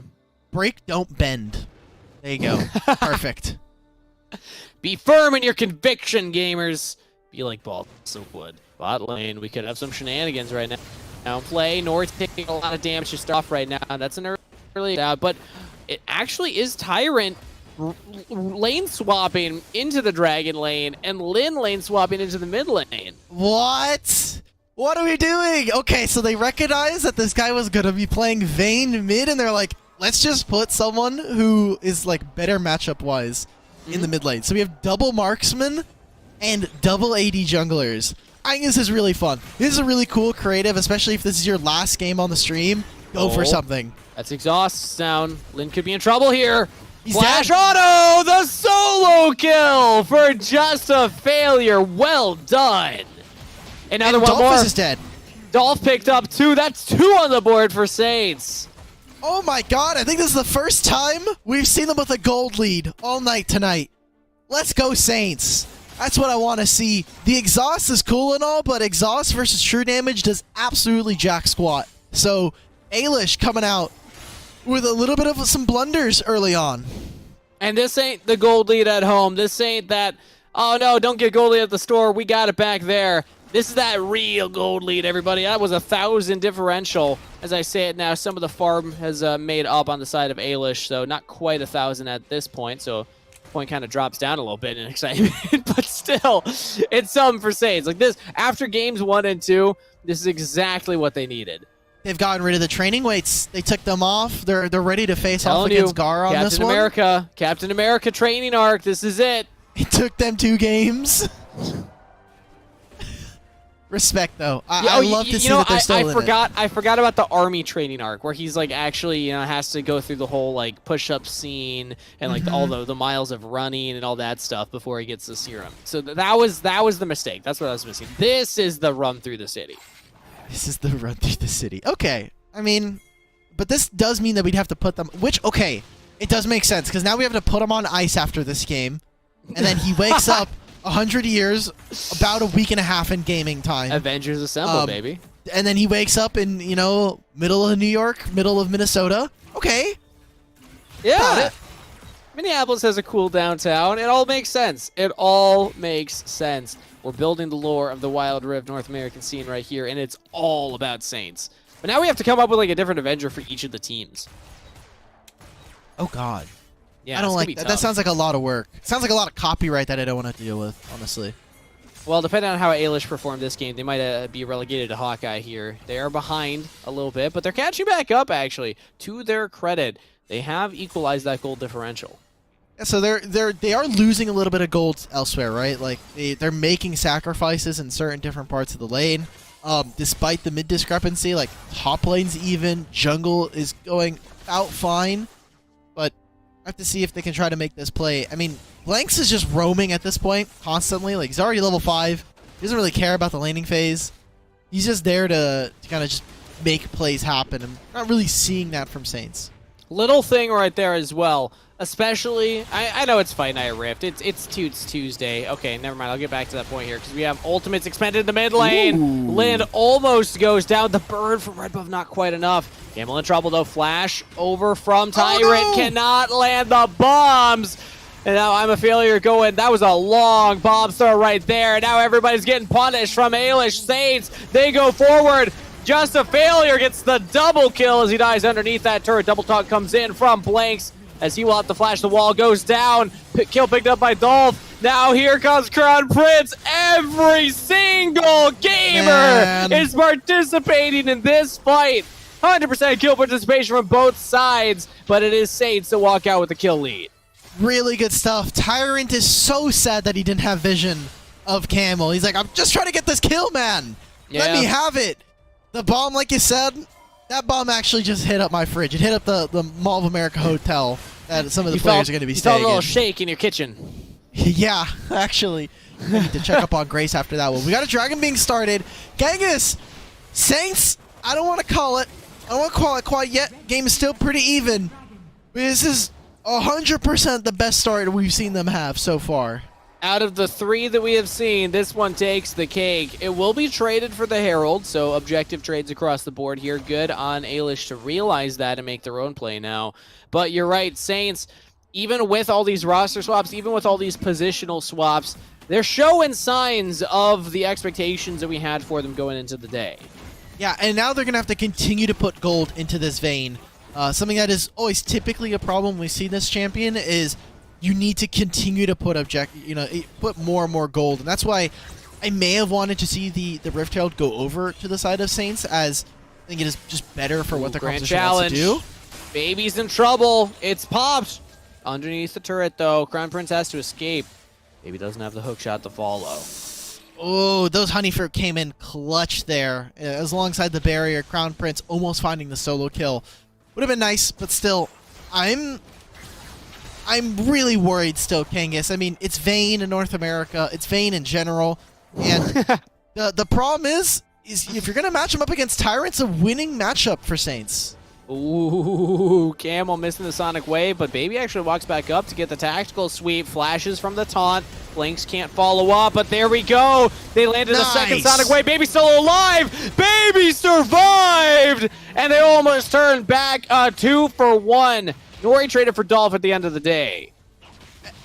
What are Ailish? Oh, he's good. He's fine. He's fine. He's got the Omnivamp, the healing from his kit. Should be good. They had to overload one side of the map, and they chose to do the dragon side. You already see that Lucian is down there alongside Thresh. Tyrant had to be bailed out. He almost got solo killed by Vayne.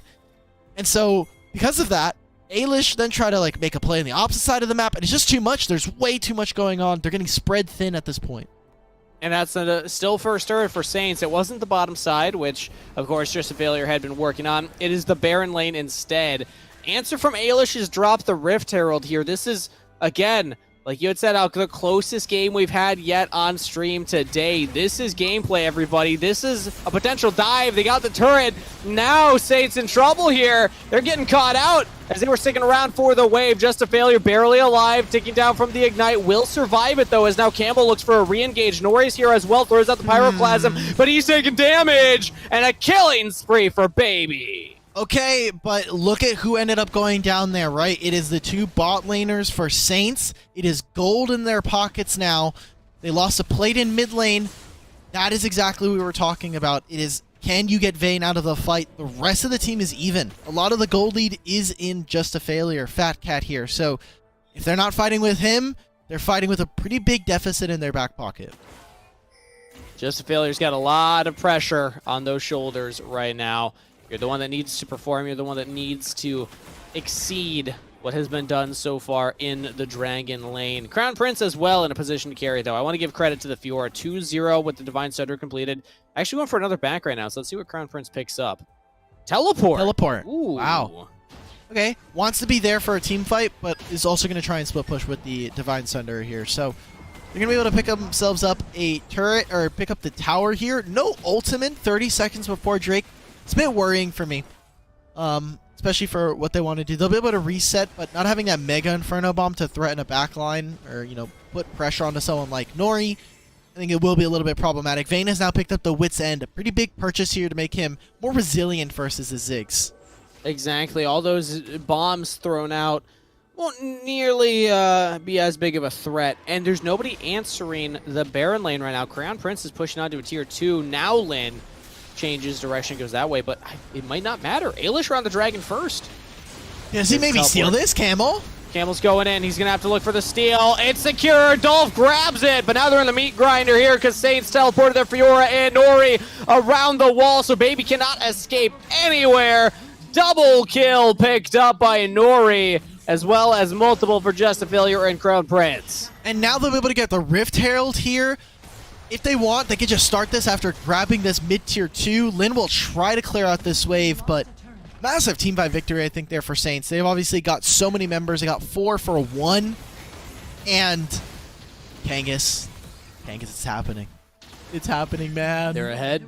They're ahead. They're looking good. They're winning team fights as well. That was mostly down, though, to the investment from Crown Prince into that teleport. Now, use it very early, so that's actually, you know, not the worst. You'll probably get a full 3 uses of that throughout the entire game as Camel goes in aggressively again. The death sentence does not land from Deceived, so he's fine. Lin almost goes down there. But back to that teleport point, I mean, it's something that you need to utilize when it's off cooldown. You need to actually set up those plays. That's why they were able to pull that off. They definitely at least tried for it. I like that they're playing around with teleports. It does mean that Crown Prince doesn't have a combat, you know, like a combat active. Yeah, exactly. Which is something that we will have to track. In case he gets into a 1v1, it's not going to be something like a Redemption, which Baby has, which I think is actually really cool. Taking Redemption on this champion, I mean, it's like it's miniature true damage. It's heals, which you can provide as, you know, as this Camille who's going fleet footwork plus the adaptive defenses. Very cool. Very interesting tech. Yeah, it will help you definitely in that 1v1 against the Fiora. And they're both relatively close in gold. True. Team fights will help even provide your team with additional protection. Herald's drop top lane from Saints, and there's only Tyrant there to defend. Has to flash away, but the condemned into the wall follows the flash, and that is a kill picked up by Saints. And so this is the problem that Ailish are going to continue to run into, which is there's competent side laners on the side of Saints. There's a Fiora and there's a Vayne. At any given moment, they can go for things like this. They're engaging. They find out Nori, who walked ahead of the front line, but now they might get punished here. Maybe low, as well as Lin, but they should get out just fine. Now Dolph joins in on the fight. He's looking for something, has the Ragnarok, might look to chase down here, but needs to get on top of this Vayne. Nobody's touching Vayne, Just a Failure! Pops off in the team fight, gets in a lot of damage down, and it's 2 more kills gifted over. Saints with incredible frontline trying to protect their Vayne from someone like the Camille, and Ailish with some pretty weak target selection. They lose out on another fight. They continue to lose out on the objectives across the map. 4 turrets to 2 in favor of Saints. And Vayne is just being more and more problematic. She's got a Phantom Dancer now, so now she'll have an HP shield anytime she gets into critical HP health. It's just, I think it's too much now from Ailish. There's no one who's ever going to match her in a side lane, and if it's not her, it's Fiora. Good luck. Right? It just doesn't get much better when you look at the other side of the red. Speaking of, Crown Prince is heading there to the Baron lane, has the teleport off cooldown. Guess what's spawning? 30 seconds till Baron, little over 30 for the next Dragon. So Saints can do the exact same play. Pull somebody over that has to answer Crown Prince. Crown Prince teleports to the Dragon fight, sweep the fight, get the objective. It's getting really interesting now here, Kangas. As Ailish, I can recognize that you see how some of the players, they're looking for fights. They are still trying to go for these, but they need to like over-execute on a fight. Like Baby needs to find something. Tyrant cannot die now before the Dragon with Baron up. Massive pick for Saints. Really big from them with a 5v4 around the objective now, and Blanks just walks up and taunts 3! Big engage from Saints as now the damage dealers are free to just run rampant. Dolph chase under turret, double kill for Just a Failure. Living down to the name with a triple kill as Camel will clean up the last member. A clean 0 for 5 ace. Oh my god. Saints, they come alive, Kangas. They've been clowned on for the last 2 matches. Finally, Fat Cat has a massive step up in his performance. And the rest of the team just follows suit. They don't need the massive damage dealer coming out of their dragon lane if they just have this Vayne here in the mid lane. This will simply cancel recalls. Baron is going to be the color purple as they walk back out onto the rift after they recall. I don't know any other color it could be, Alk, but you're right in that statement. It's around all 5 members of Saints here with a big gold lead. And the first 2 games are so far behind in my memory now. I mean, like, this is such a different performance. And I do love to see this coming in from the Saints because it shows that they have resilience. Even after a rough 2 games, all the lane swaps, all the roster swaps, they can still show up and have these kinds of shows. It's great. I'm glad that they can keep it up. Unfortunately, it's just a little too late in Fight Night Rift, right? Like, they're already 0-2, both of these teams. They're playing for a similar split of the money here for the prize pool, but it's good to see. Hopefully, Eilish can put up something. Lane. Yeah, maybe Baby can survive this. Has a lot of gold, gets a lot of damage, not enough! Crown Prince barely surviving as now Tyrant was also attempting the assist. Has flash, will need to use it here. How long does he hold it for? Just a failure, just got a kill onto Lin as well while we were looking in the picture-in-picture. Tyrant flashes, but blanks, chases under the turret. Pops the stone plate, does survive. Wow. Tyrant, you live there, buddy. That one was getting a little questionable. Was close. Yeah. Hasn't finished his second item, but I mean, again, it is merely a formality, right? Like, he lives, that's cool. Deceived will not be the same. Woo! That is rough. Paths right through 2 members, looking for a flank potentially, but this is just going to be the game here, Alk. So much advantage for Saints with lanes pushing in. This Baron empowering all these cannon minions. How confident are they to push for the end? I think that could have been it, but they decide not to. They pull back, and they instead decide to push through mid. Let's go. Okay, they won't have the fastest game time.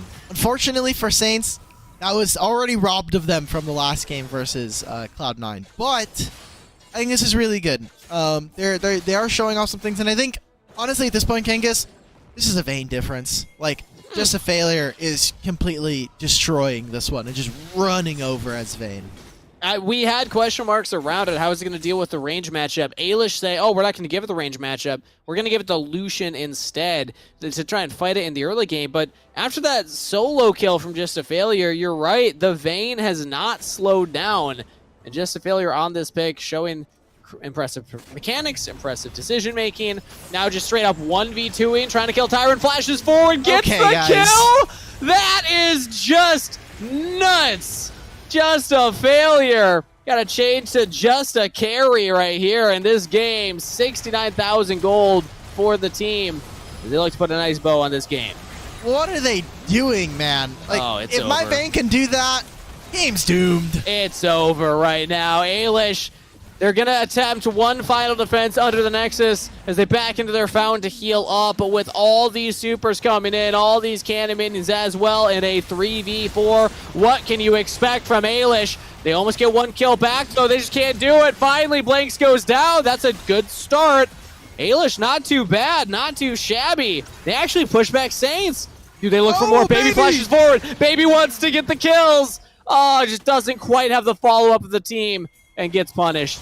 Crown Prince is still here. We're going to keep going. Crown Prince has the grand challenge, but very low on health. And, all right, Saints is getting a little sloppy at this point. Eilish donated a couple of kills themselves.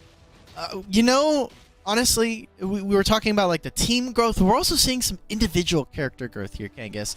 Camel, from 2 days ago, he would have gone in on a bunch of those, you know, resonating strikes that we saw from Lee Sin. But this time around, he says, no, I don't think I will. I'm gonna back off with my team, heal up a little bit, take a Baron with my fellow mid laner.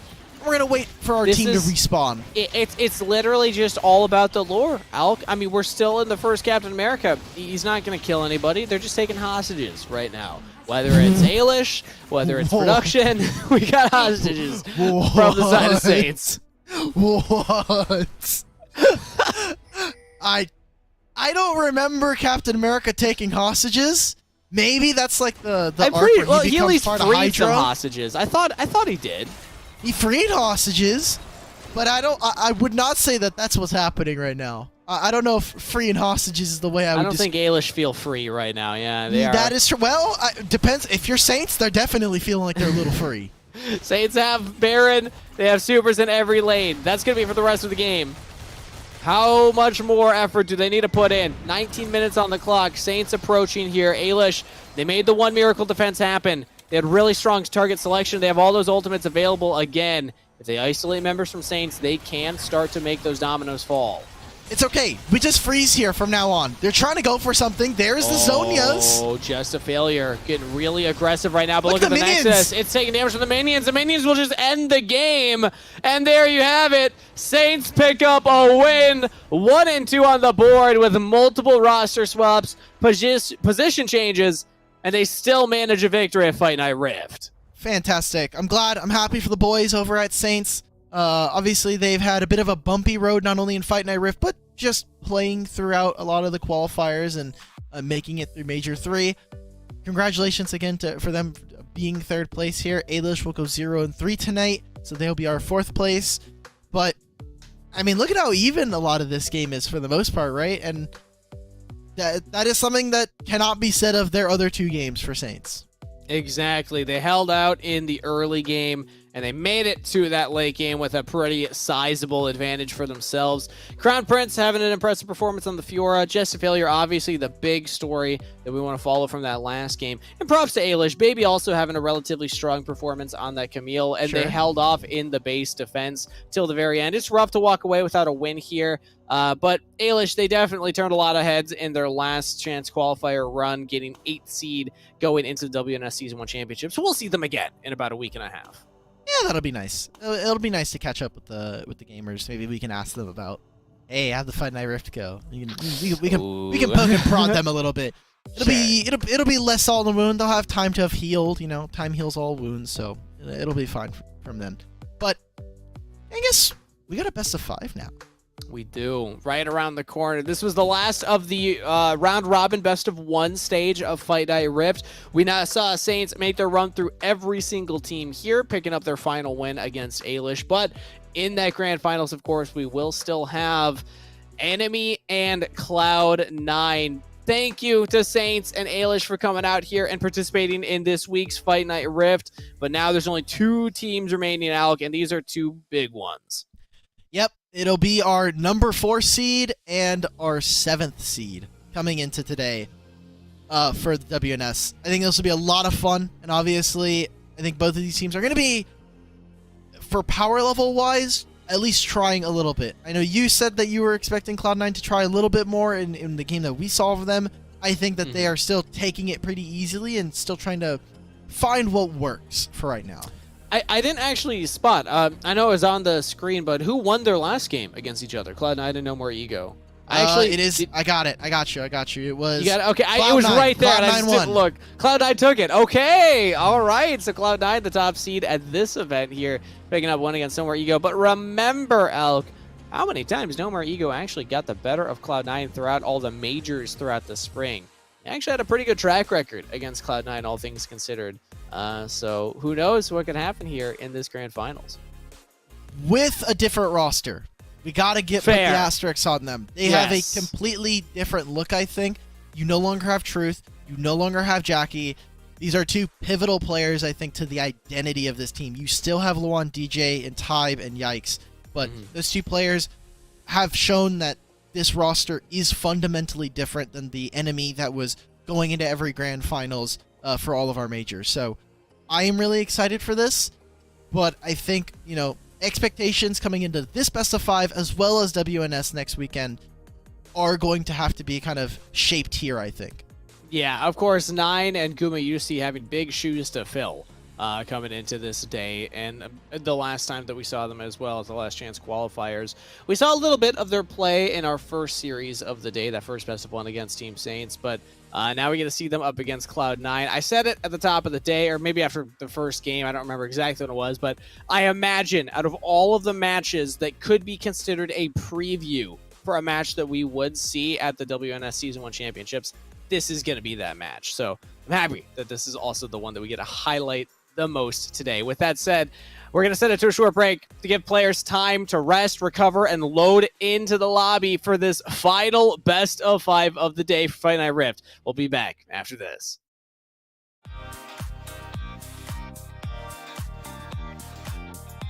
Introducing Fight Night Rift, a bi-weekly Wild Rift event hosted by GiantSlayer. 4 teams will be invited to compete in a round-robin best-of-1 format, where the top 2 teams in the round-robin will play in the finals to decide the winner of that week's Fight Night. And the best part of it all, anyone can join. Head over to GiantSlayer.tv/WR to sign up and have a chance to be invited to compete in the next Fight Night. Our hope with the Fight Night Rift is to create a place to develop North American talent in a grassroots environment. Will you be the next Fight Night Rift champion? We'll see you on the Rift.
Hello, everybody, and welcome back as we prepare for a best of 5 to close out Fight Night Rift between Cloud9 and NME, the two teams that have or were undefeated going into their last match against each other. Cloud9 took the best of 1 in the group stage, but now we get a preview of what could be a very spicy matchup in the WNS Season 1 Championships happening in about a week and a half.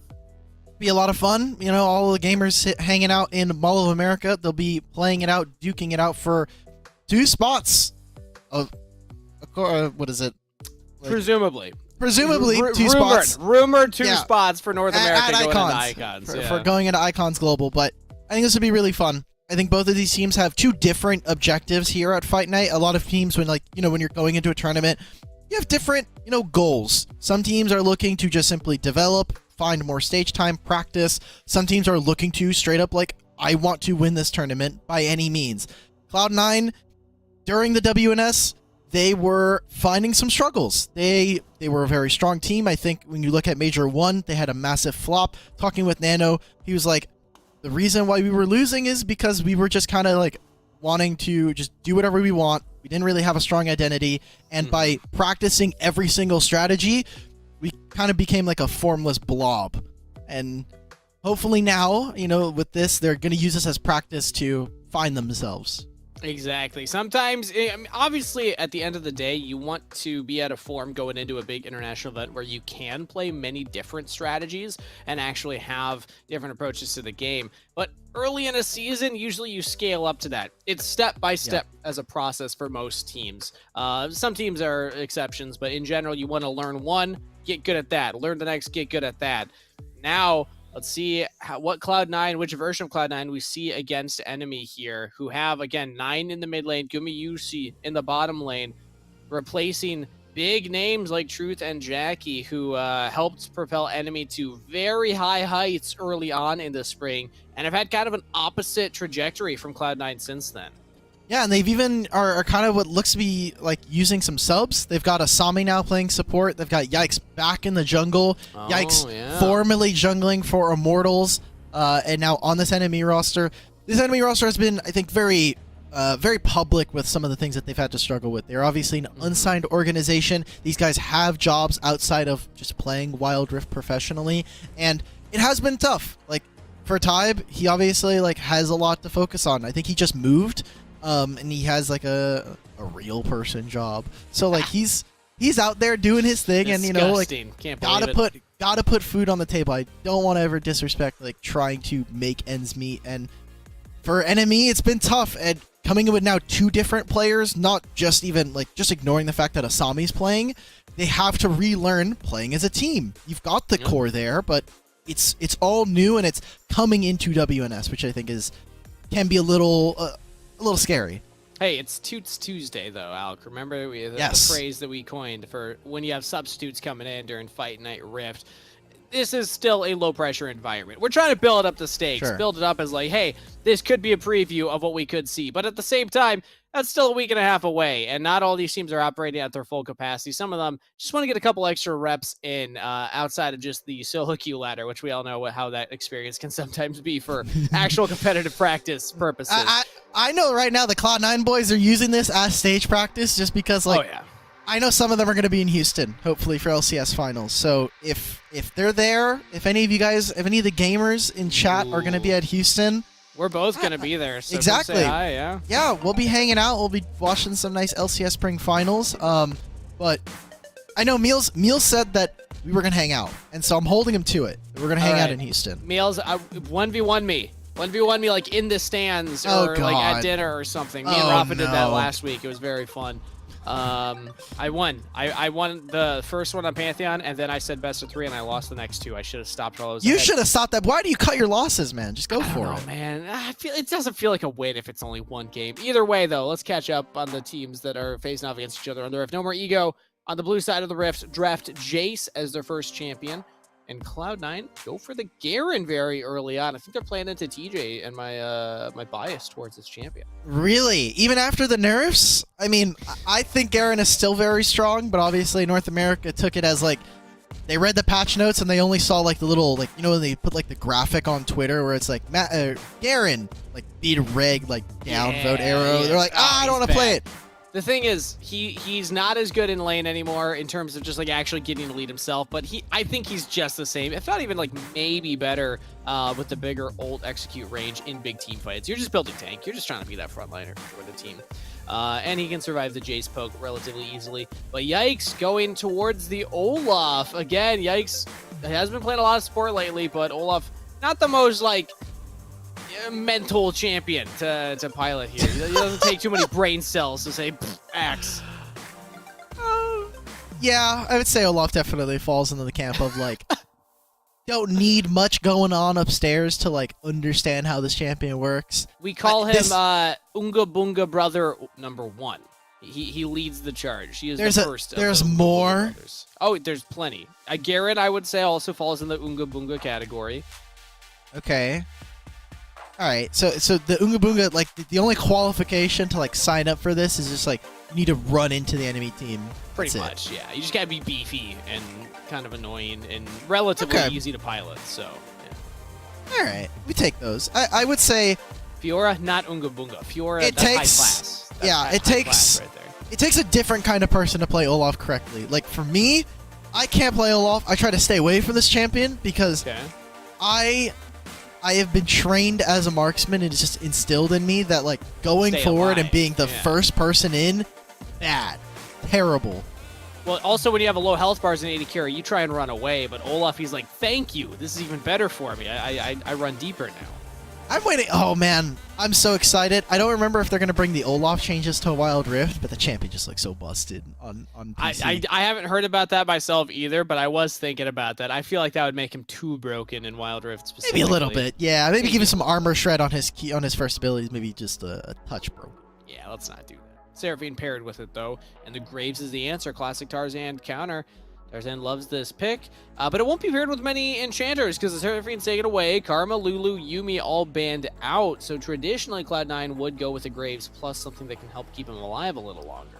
Yeah, what is the support pick going to be here, right? Like, I think Cloud9 have kept their draft relatively free form. There's a bunch of champions that can flex into different roles, and it is now, as we get towards the end of draft, they start to lock in their champions. So Thresh here for Selma. I think Selma has been a fantastic, one of our best Threshes in North America.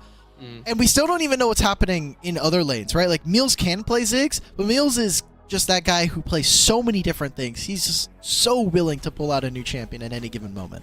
Exactly. So saving counter pick for him is usually what Cloud9 likes to do, and also very strong from a strategic standpoint. More range for No More Ego.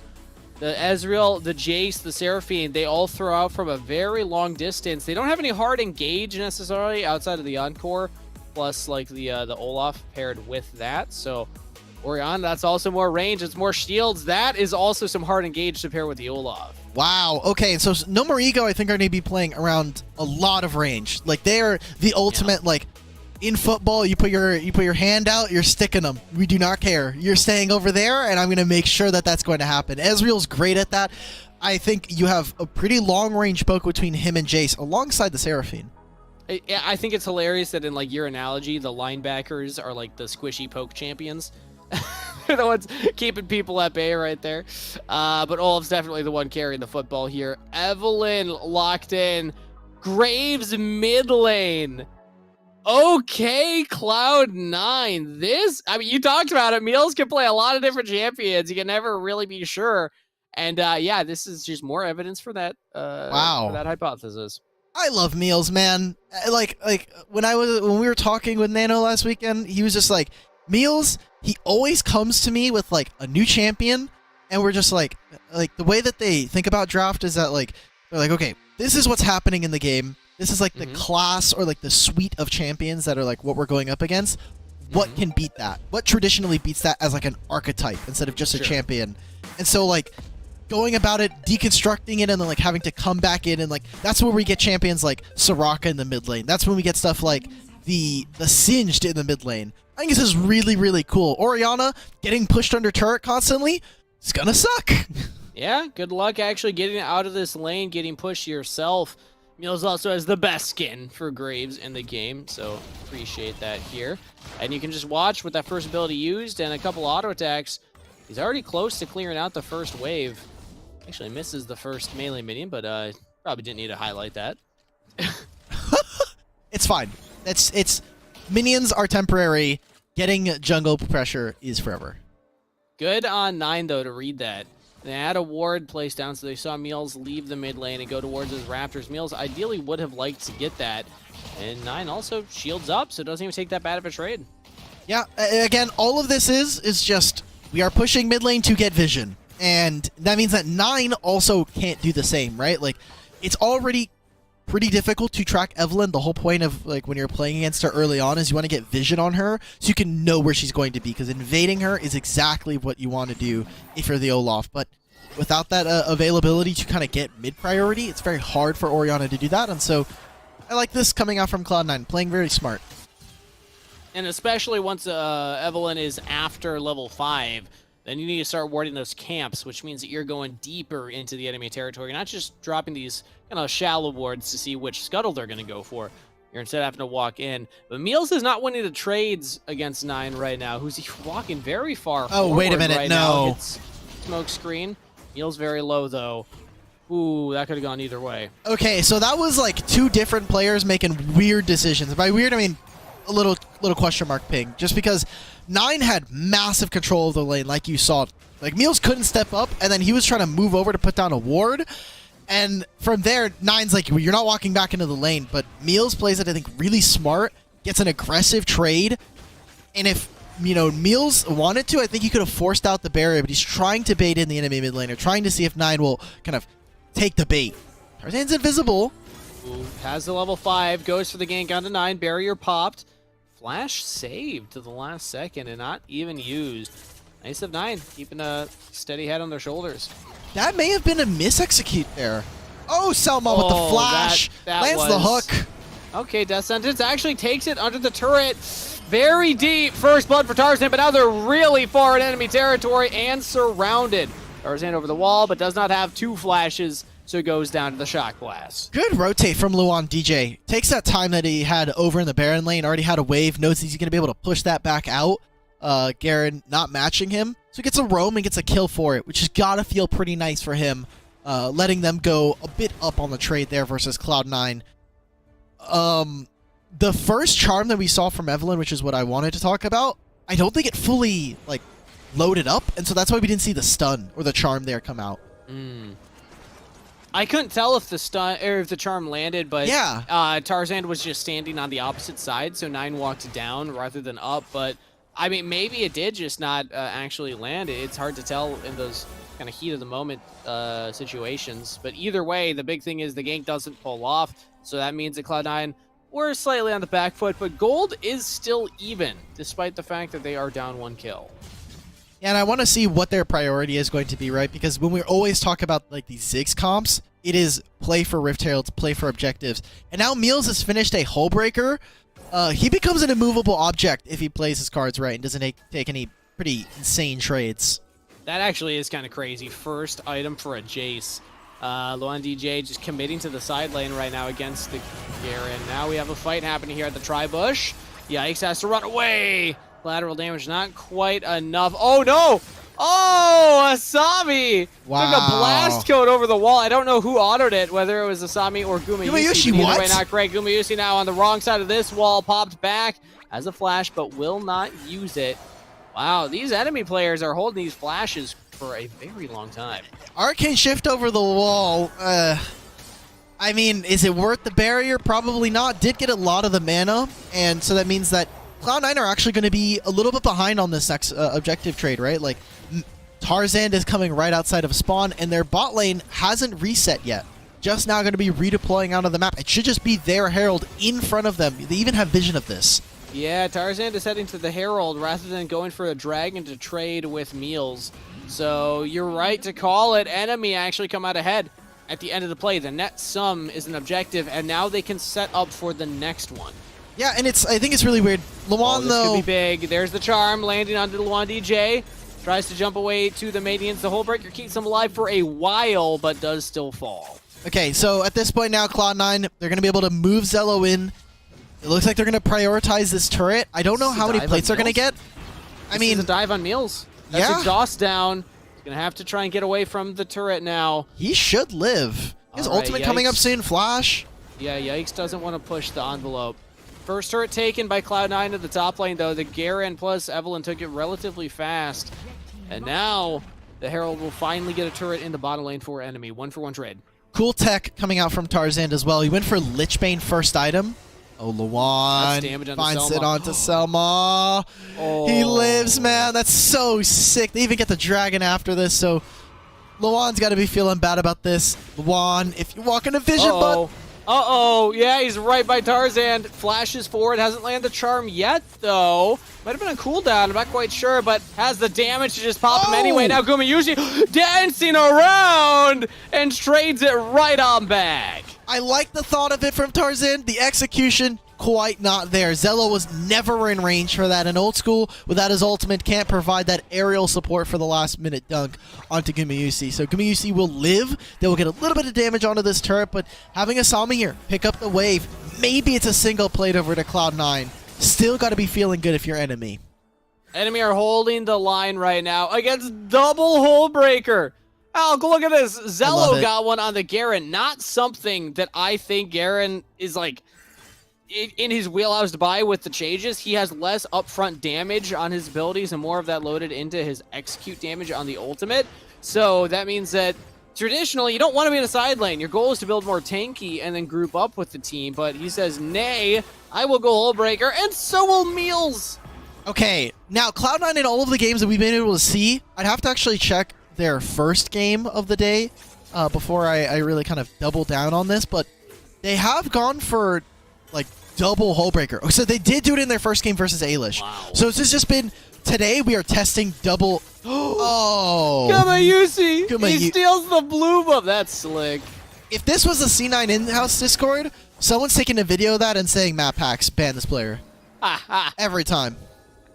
Every single time. Either way. Gumayusi, nice to pick that one up. But interesting to see, because, again, what the narrative we had around Cloud9 was they played a lot of different things at the beginning of spring, and then it was all about iterating on that, finding what works, what doesn't, and getting really good at what they're comfortable with. But, hey, this is them experimenting again.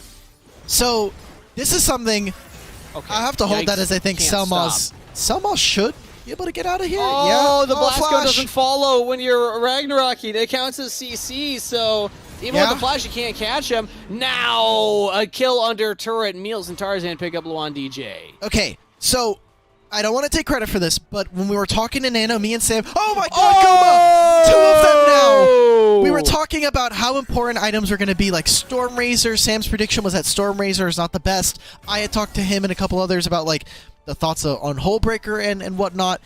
And Pepe is really the guy to crunch the numbers. Nano's like more of like a head coach, player interactions, one-on-ones. Wait a minute. Tarzan, man, you can't keep doing this. It's stuff like this.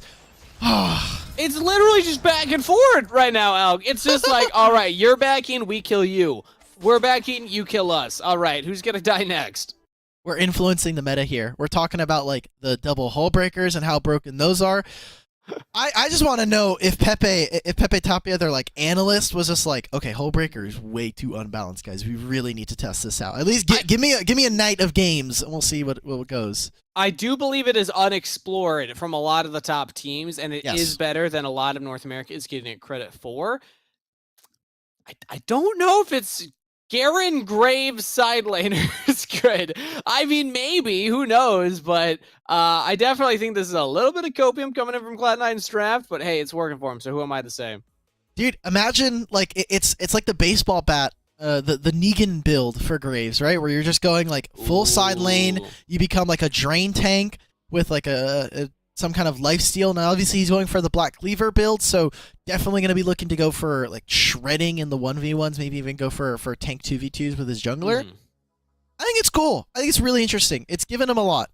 Maybe it was, at the end of the day, the Jace got a couple kills, so if you're Zello, you're just like, all right, Luan DJ's got one. Where's my hull breaker? You know, it's like the classic Baron lane, like, you got one, I want one. So now I'm just going to change my build to buy it. Yeah, so if anybody remembers, as we get back into game, if anybody remembers from League PC Banner of Command, if one team has it, you had to have it. It was not like an optional, like, oh, we don't need it. Pretty much. When you have things like this, you need to be able to match. Luan, though. They're doing all right, though, on their own right now. As Luan almost caught out here, but Tarzan, not enough damage. They have the range from the Ziggs. That Ezreal ult goes wide. So Cloud9 pick up 2. And that's the enemy jungler going down. Asami, a little too far up, brother. You're going to be going down eventually. Old school. Oh, he's not. He wasn't fine. He was not, in fact, out. He's very opposite of out right now. Old school as well is going to be able to pick up that kill and maybe even get a little bit more damage. They want to save this Rift Herald. They do have Dragon up in 20 seconds, so I expect Cloud9 to immediately use that to try and set up for something as they get this Dragon. Every lane is pushing. Enemy have yet to really find a way to slow down Cloud9. A pick on Emil's would be a good start, though. Yeah, Emil sticks around for a little too long and is picked off. 1 second till Dragon. If enemy book it there right now, they do have an opportunity to contest. It's a 4v5, and they'll have to wait for a 9, but Orianna ultimate is almost up. I think this is very possible for Cloud9 without Meals. Tarzan didn't reset. Tarzan didn't go for a reset when the objective was spawning. That's a mistake. He has a lot of movement speed. It is still Evelynn, especially picking up Aether Whispers, a little bit of movement speed in that item, so depends on how fast they end up taking this. Looks like Cloud9, they're going to cut their losses. The redeploy, like you said, they've been a little too late. Maybe once Meals was cut out, Tarzan says, all right, well, we're not getting the objective, so I'm just going to go for a clear instead and run towards mid lane now, drop this Herald. I assume that's what they're doing. Yeah, there we go. It's dropped down. So who knows whether that was a reactive call or not, but either way, Cloud9 now getting engaged on here. Still a champion advantage. Oh, what an encore! Max range onto Old School. Selwa flashes away. Tarzan's out, but a pick nonetheless for enemy. How did that even land? Because, I mean, Seraphine ult goes long, but not that long unless it hits people, so I'd have to watch it back, but my gut reaction is that because Evelyn's, like, model is still there while she's ulting, it, like, counted. That may be, like, a cool, not very fun interaction if you're Seraphine. I'll have to go back and check the tapes after tonight, but... You know what'd be funny? I actually don't know if this works like that, but, like... the turret's just barely taken.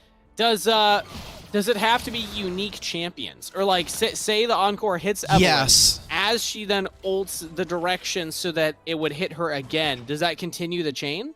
So it would charm her. I think it is unique champions because it extends once it hits an enemy, and then after that, if it hits an ally. So like you can hit multiple enemies and it'll go long, but it has to be like different champions like consecutively for that'd be kind of funny if Tarzan was like trying to ult away from it and just carries it into the team. That'd be pretty bad. If you're a Cloud9 fan, you do not want that interaction to ever happen. Yeah, that would not be ideal for you. But you do want this interaction to happen, which is Tarzan getting the pick, but it's traded back 1 for 1. Oh, Meals flashes to the Dark Passage. Someone gets him out to safety. Okay. That's good. I think right now, enemy, while they're finding picks, which I encourage them to do so, losing that member and specifically having 9 match the Garen right now will continue to be more and more problematic. Garen with this Hullbreaker is a little tanky, just has a ton of HP. Orianna doesn't typically do very well up against that. She can wave clear, but Manaless champion versus Mana champion is going to feel pretty bad. All things considered. Zello can just keep up the siege. She can just keep pushing. Doesn't have any magic resist, though. Important enough. So 9 should still do some damage here and can just catch these waves. So Zello will back off and decide to stop the siege attempt. Resets from Cloud9. Baron's up here in 3 seconds. Looks like they're setting up for that one early. So he doesn't have any magic resist in his kit, but Hullbreaker, when he's alone, gives him some magic resist. True. So there is some there. Okay, Cloud9 literally have just the same game plan all game, and it is punish Luan DJ for being alone in the side lane. Yet again, a pick now as Yikes running down, looks for the chase. Dark Passage not taken yet by Meals, but Yikes hasn't popped the Ragnarok yet, and he will not pop the Ragnarok yet. And his encore coming out from Asami, flash forward, lands on a 2, and the exhaust on a Yikes means that he just doesn't have the damage. Cloud9, they get out. That's what I wanted to see. They're playing it really dangerous, a little bit fast and loose from the Cloud9 boys, but I like it. It looks cool. It looks fun. 9 now. Oh. Oh! Looked for the sombrero flash, but does not land it on the Zello. It's super, super close. This is one of those moments where I wish I could ping. There you go. Just get rid of the turret. 9 to get the trade. Right? Oh, he's out. He flashed. He's playing Aaron, man. Yeah. How broken is that? Now, going back to the builds that we were talking about, Beals is going for something like that. The Black Cleaver giving him a lot of HP. The resistances you get from Hullbreaker with the heal or with the HP. Now with the Bloodthirster as well, he's pretty tanky. He's really tough to take down if you do not have heal cut. And the only person that does is Gumayusi, which is someone that's not really matching him in the side lane. Ooh, and Tarzan just has free reign of the jungle right now, unspotted on that flank. Asami pays the price for it. Now Tarzan flashes forward. Dark Passage to safety, but Yikes is here. Ults away. Meals could be in trouble. Yikes and Luan DJ focus fire on the Graves. They're chasing him down. They get the kill, but right into the Ziggs bombs. Old school, utilizing those corridors to get a kill traded back. Now Luan DJ getting chased down by a Thresh, and bop! He goes down. Now it's Gumayusi in trouble. Old school's here. Gumayusi looks to jump away. Killing spree for Tarzan. And look at this. The entire time, Zello's just ignoring 9. He's just hitting the turret. There's also a siege minion there. So it literally changes nothing. All of these waves are going to be having, the top wave is now going to be having super minions, but we're at the point in the game where there's cannons in every wave at this point. So Hullbreaker just gets more and more value at this point. As long as Cloud9 can hold out early games, this Hullbreaker strategy gets more and more obnoxious to deal with. And this is the problem with teams not having experience playing against the Hullbreaker and a lot of competitive matches in North America. If you leave somebody in a side lane that cannot kill the person with Hullbreaker under turret, they can just take the turret. Like, they don't need to hit you. Yeah. Like, Garen's not going to proc any damage because he doesn't have anything like a Thornmail build. He's just going to keep hitting the turret. Auto turret, first ability turret, auto turret, first ability turret. And he can shred those, and the Orianna just cannot clear the waves. Now, Meal's showing the damage, and he can also do in a side lane here. So enemy really, really struggling against this style from Cloud9. Yeah, enemy, their whole composition is built to survive. 9 lives, bomb potentially coming in. Old school gets the flash out of him as well as the barrier. Yikes, brother. Flash too. Encore pulls Selma away from the team, so enemy are out for now. But that's multiple ultimates used. That's Ragnarok. That is Encore. So they cannot stop the siege now. Oh, they'll just wait for cooldowns at this point. They can always come back to this mid lane if they need this turret. Oh, Death Selma? Onto Yikes. Okay, they're fine. Enemy, this is really all they can do with this composition, right? Yeah. Like, it's a cool composition in theory. You have Olaf run people down with all the shields and heals behind him, and then poke from the Ezreal and the Jace. But they just can't get 5 people together, because if they leave anybody alone in the side lane, they're just going to kill the Nexus and end the game. Yeah, the safety bubble of enemy, it doesn't work when people are already inside the bubble. Once you're inside the protective dome, there's not much they can do. They can't keep you out. Hullbreaker's a big needle poking right through that bubble. Zello's just hitting the Nexus! Look at this! How are they supposed to kill him? They cannot kill this man. They cannot stop the Baron. Zello, 1v2 right now under the Nexus. Takes down Gumayusi, will die for it. But nobody else from enemy are even alive to watch as a double kill over to Meals. Cloud9, they win the Baron fight. And this is when, we were talking about how fun Cloud9's drafts have been. I think this is kind of showing off some of that creativity that this team has had. So they're going to grab this. They have another triple inhibitor set up today. Tarzan just one-shots 9 at this point. Like, it doesn't even matter. The game's over. GG, Cloud9, unique draft, unique itemization and execution. And they're up 1-0 in this best of 5. I'm trying to think of like how you deal with this strategy, because it's not just like these champions. Yeah, excuse me. Like Garen is really difficult to deal with on the side lane if you can't kill a tank. But it's how do you deal with a full suite of AD champions? Because I assume at this point they are just willing to play almost any champion that deals attack damage and can build Hullbreaker.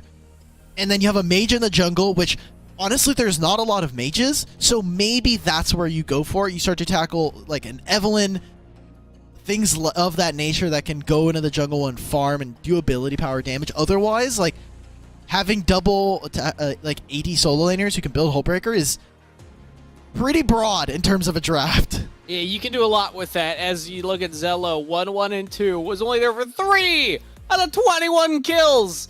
Because you're just going Hullbreaker, Garrett in a side lane the whole game. And, like, it's crazy that the person was there for 3 of 21 is probably the biggest reason why they were able to close out that game. Just because of how hard he was pushing those side lanes. Always having somebody there to answer him. Always taking turrets down. And, yeah, if this is the look of Cloud9, again, going into the day, it was how seriously do teams take this? Is this practice? Leading into the WNS Season 1 Championships, Cloud9 definitely seem like a team that is taking this very seriously, using this as practice to try out these new techniques. And they've tried it all night long. I don't expect this to stop. They've tried it with the Akshan. Akshan got banned. They now had with the Graves. Lot of different like options. Again, if you come into the next draft and you're like, how do we beat this strategy? You either have to mimic it or blow up an early game. Make sure that they can't actually go for turrets in side lane. Here's the big brain play, though, because the question is, well, why is Cloud9 showing so much of this? Like, every game doing this so far at Fight Night Rift? Is this giving your opponents too much information when they're scouting you? But what if it's the opposite? What if they're trying to convince everybody else that this is the meta, and this is what everyone should be doing, and then they're going to show up, and they've already played this, so they already know how to play against it and what to do to beat it? No. Don't fill my head with these great thoughts. I don't want to have to think of like how you beat a Hullbreaker meta. I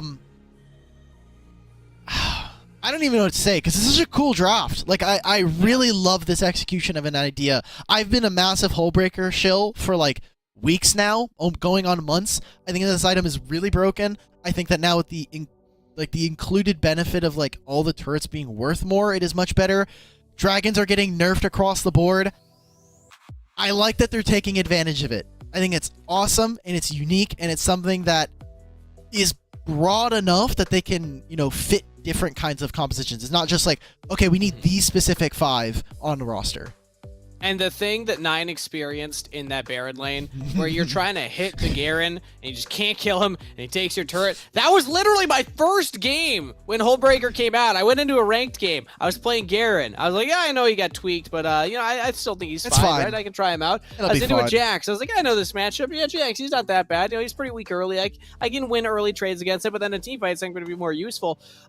He literally went Hullbreaker first item and just took my inhib turret at like 10 minutes, and I couldn't stop him as Garrett. I was like, I'm spinning, and it does nothing. So, Nine, I feel your pain.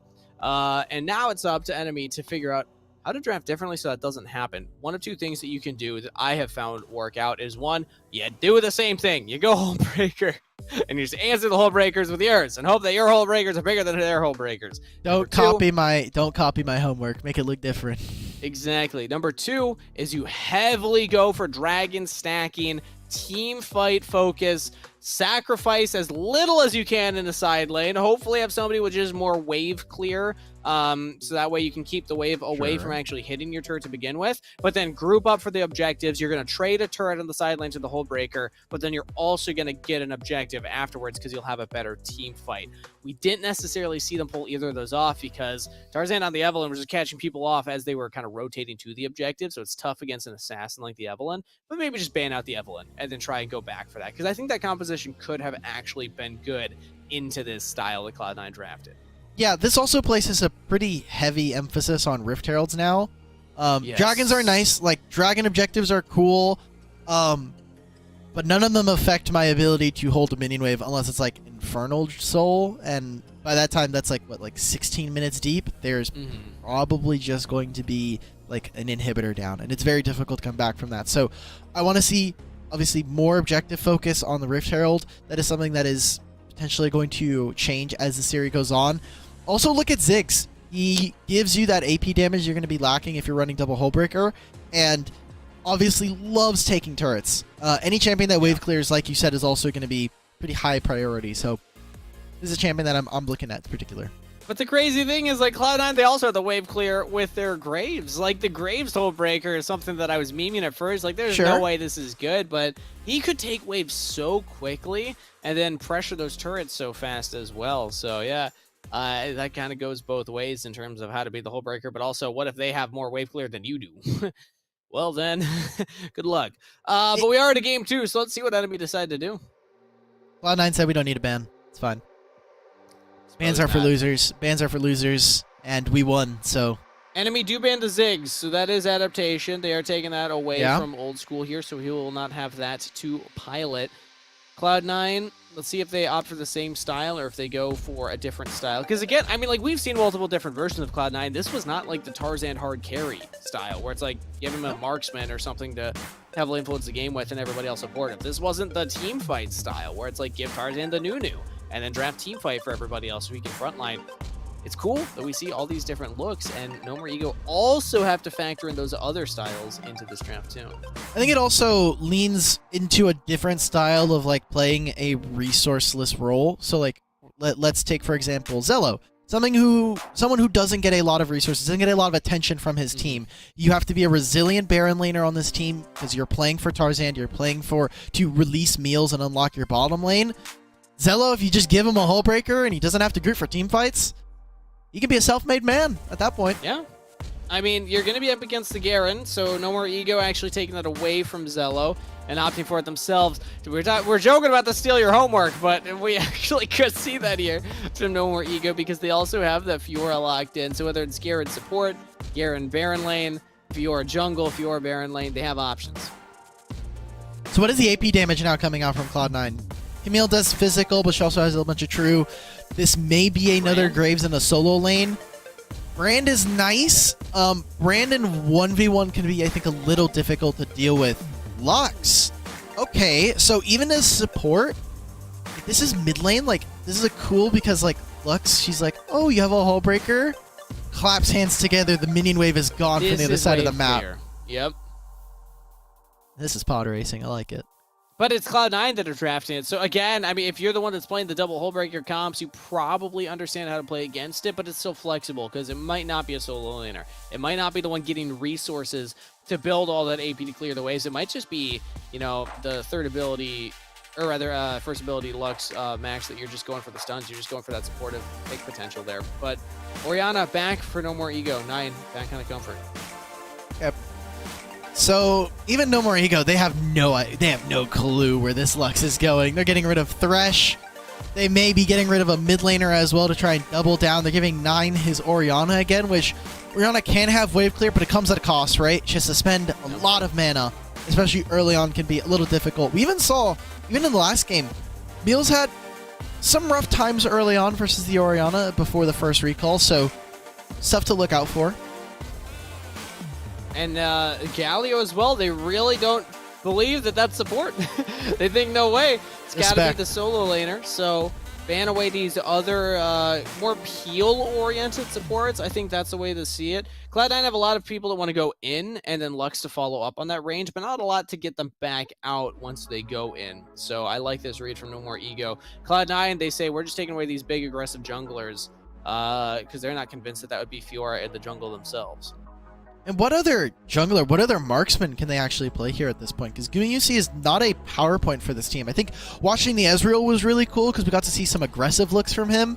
But otherwise, this team tends to not really play around him, and he's not, I think, a primary damage threat on this roster. So I'm kind of looking, when I look at this team, I see Yikes, formerly obviously Tybe and Loan DJ, being the kind of frontliners to try to carry these games through. I'm just going to say it. I don't Nami pick. I would have liked to see a marksman pick there for Gumayusi because now you're showing your cards. You're showing as Garen, Baron lane, Fiora jungle, and then Orianna mid with Nami support. They're saving their 80 carry pick to the last second. And Cloud9, so this is going to be probably a farming Lux in the bottom lane with the Rakan.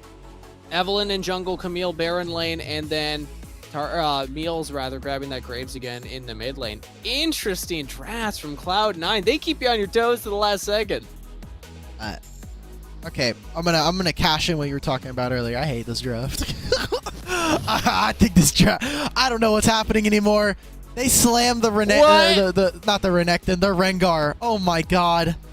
So is it Orianna Nami? It's Orianna Nami. Garen mid. It's Garen mid into Graves. Let's go. TJ, are you watching? Somebody ping TJ. Ping TJ. We got a Garen mid. We got a tank in the mid lane. Oh my god. Got more Garen solo lane I gotta deal with, man. Oh, I love this so much. It's better than support for me to talk We're gonna about, have 4 hull breakers this game. Oh my god. May have 5. You never know. Rengar could have a hull breaker. What are you gonna do to stop him? A good time. There you go. Is this the 3rd game of Evelyn for Tarzan also? I think it is. Yes. Yes, it is. At least all the streamed games. I don't know about the unstreamed games, but big read for anybody scouting Cloud9 right now. What a look. What a comp. What a draft. This is entertaining. This is some fun Wild Rift. We're having some fun. We're having fun here on the Fight Night Rifts here. 3 streamed games of Tarzan on the Evelyn. He has played Graves tonight. And in their earlier game, he was playing. 1 second. Let me go check. He did play He did again play Evelyn. So far about 4 games of Evelyn. It's pretty fun. Sorry, I had to dip out for a second and message TJ in the Discord saying we got Garen mid. Okay. I think I misspelled Garen, but I did. You definitely did. Yes. That's fine. Enemy Darn. even having to back early for Gurmi Yusi, not having a good time in the early laning phase here against Cloud9. Conceptually, Lux Rakan, very punishing. If you step too far forward, you got a lot of chain CC and a lot of burst damage between the 2 of them. Well, thankfully on the other side, you got healing and shielding. It's the combo, right? Like with these 2, with heal and barrier, those 2 summoner spells gone. Doesn't help all that much, but I do like this. I think enemy have some unique strengths that Cloud9 are going to have to try and answer for. The fact that mid lane, Meals is never going to have solo kill pressure, similar to Game 1, but unlike Game 1, 9 on this Garen should be a menace for Cloud9 to deal with. Yeah, you can go for the whole break yourself, answer that Graves much more easily in the side lane. And then they still have the skill matchup in the bear lane, which we haven't even really talked about yet. The Camille versus the Fiora, pretty volatile. You know, as a Fiora, you have to kind of time your riposte correctly against that hook shot. And if you have good response time, relatively easy. But if you panic and you do it too early, you are going to be in trouble. Yeah, I was going to say, I feel like this is definitely this is so funny from Tarzan, man. Yeah. It's like, you're missing this wave. I do not care. Like, this is a cannon wave. Rude. This is something that we've been seeing, not consistently, but something that I love to watch from some of the top teams is... Oh, he's dead. Yeah. Just go for dives. Oh, wait, actually, he's doing all right now. Tarzan's there. He's dead. All right. It's a double, though. And straight it back. 9 will get 1. Tarzan still lives. And now Meals really far forward here, winning the 1v1 for right now. But 9 still has the ultimate. There we go. Judgment passed. Yikes. Gifted. Kill the enemy. That could have been 3 kills, but Tarzan used his ultimate to become untargetable. And so the turret shot never doesn't land there. Cloud9 being very greedy for this. Yes, Lawan got put back like 400, 500 gold, but now 9 has a kill. Yikes has a kill. He'll be able to reset and go for, you know, it looks to be a Black Cleaver at this point. I think it was pretty sloppy from them. Cloud9 going a little too far. Yeah, they definitely thought they had more in the tank right there. Now 9 kind of in a rough spot. He backs away, though he's just fine. The big thing was that Zella was 2 levels up over Luan DJ. Thought that he could just kill Luan DJ, but the Fiora gets under the turret, and then that's why Cloud9 struggle a little bit there. And now they're still ahead in gold, so it's not like they lost too much for that, but it's showing that they're not infallible, Alk. They are, in fact, still human. They are still gamers. And okay! Meals, with the help of the Cannon Manian, takes down 9. That's a really important kill, because not only are they now trading for their lanes, Meals just now finished the back. So I wanted to see what he was going to pick up. He did just finish the Hull Breaker. So now going into the bot lane, they got to move over, and they got to let Garen mash, because it's Hull Breaker time, boys. Gumayuzi roams into the mid lane, swaps lanes, and we need to like come up with a nickname for this now. First to Hull Breaker, like that's a pretty impactful thing, right? You're gonna have a lot of control in the side lane for a decent portion. Well, now they both have Hull Breakers now. Oh, okay, trying to go for this dive. Not even that hype. Okay. They get the dive though. Nicely done. Yeah, this is the part I think that when we're talking about the Fiora Camille matchup, it is very like skill intensive, I will say. Zella's just straight up here. No! Oh! He got away. There Flash it is. from Okay. Yikes. What, Selma? With the charm, Selma's keeping him alive, and here comes Tarzan. Lots of damage traded back. Yikes has to retreat. Selma was actually super MVP for that one. Just straight up saved Zello from the empowered auto that would have came out from Yikes with the ultimate. in the flash into the push. But what I was going to say is, we were talking about Fiora Camille. Fiora has control of the matchup in the sense that hookshot is very telegraphed unless you're in melee range up against the wall. Otherwise, very easy for her to control the lane.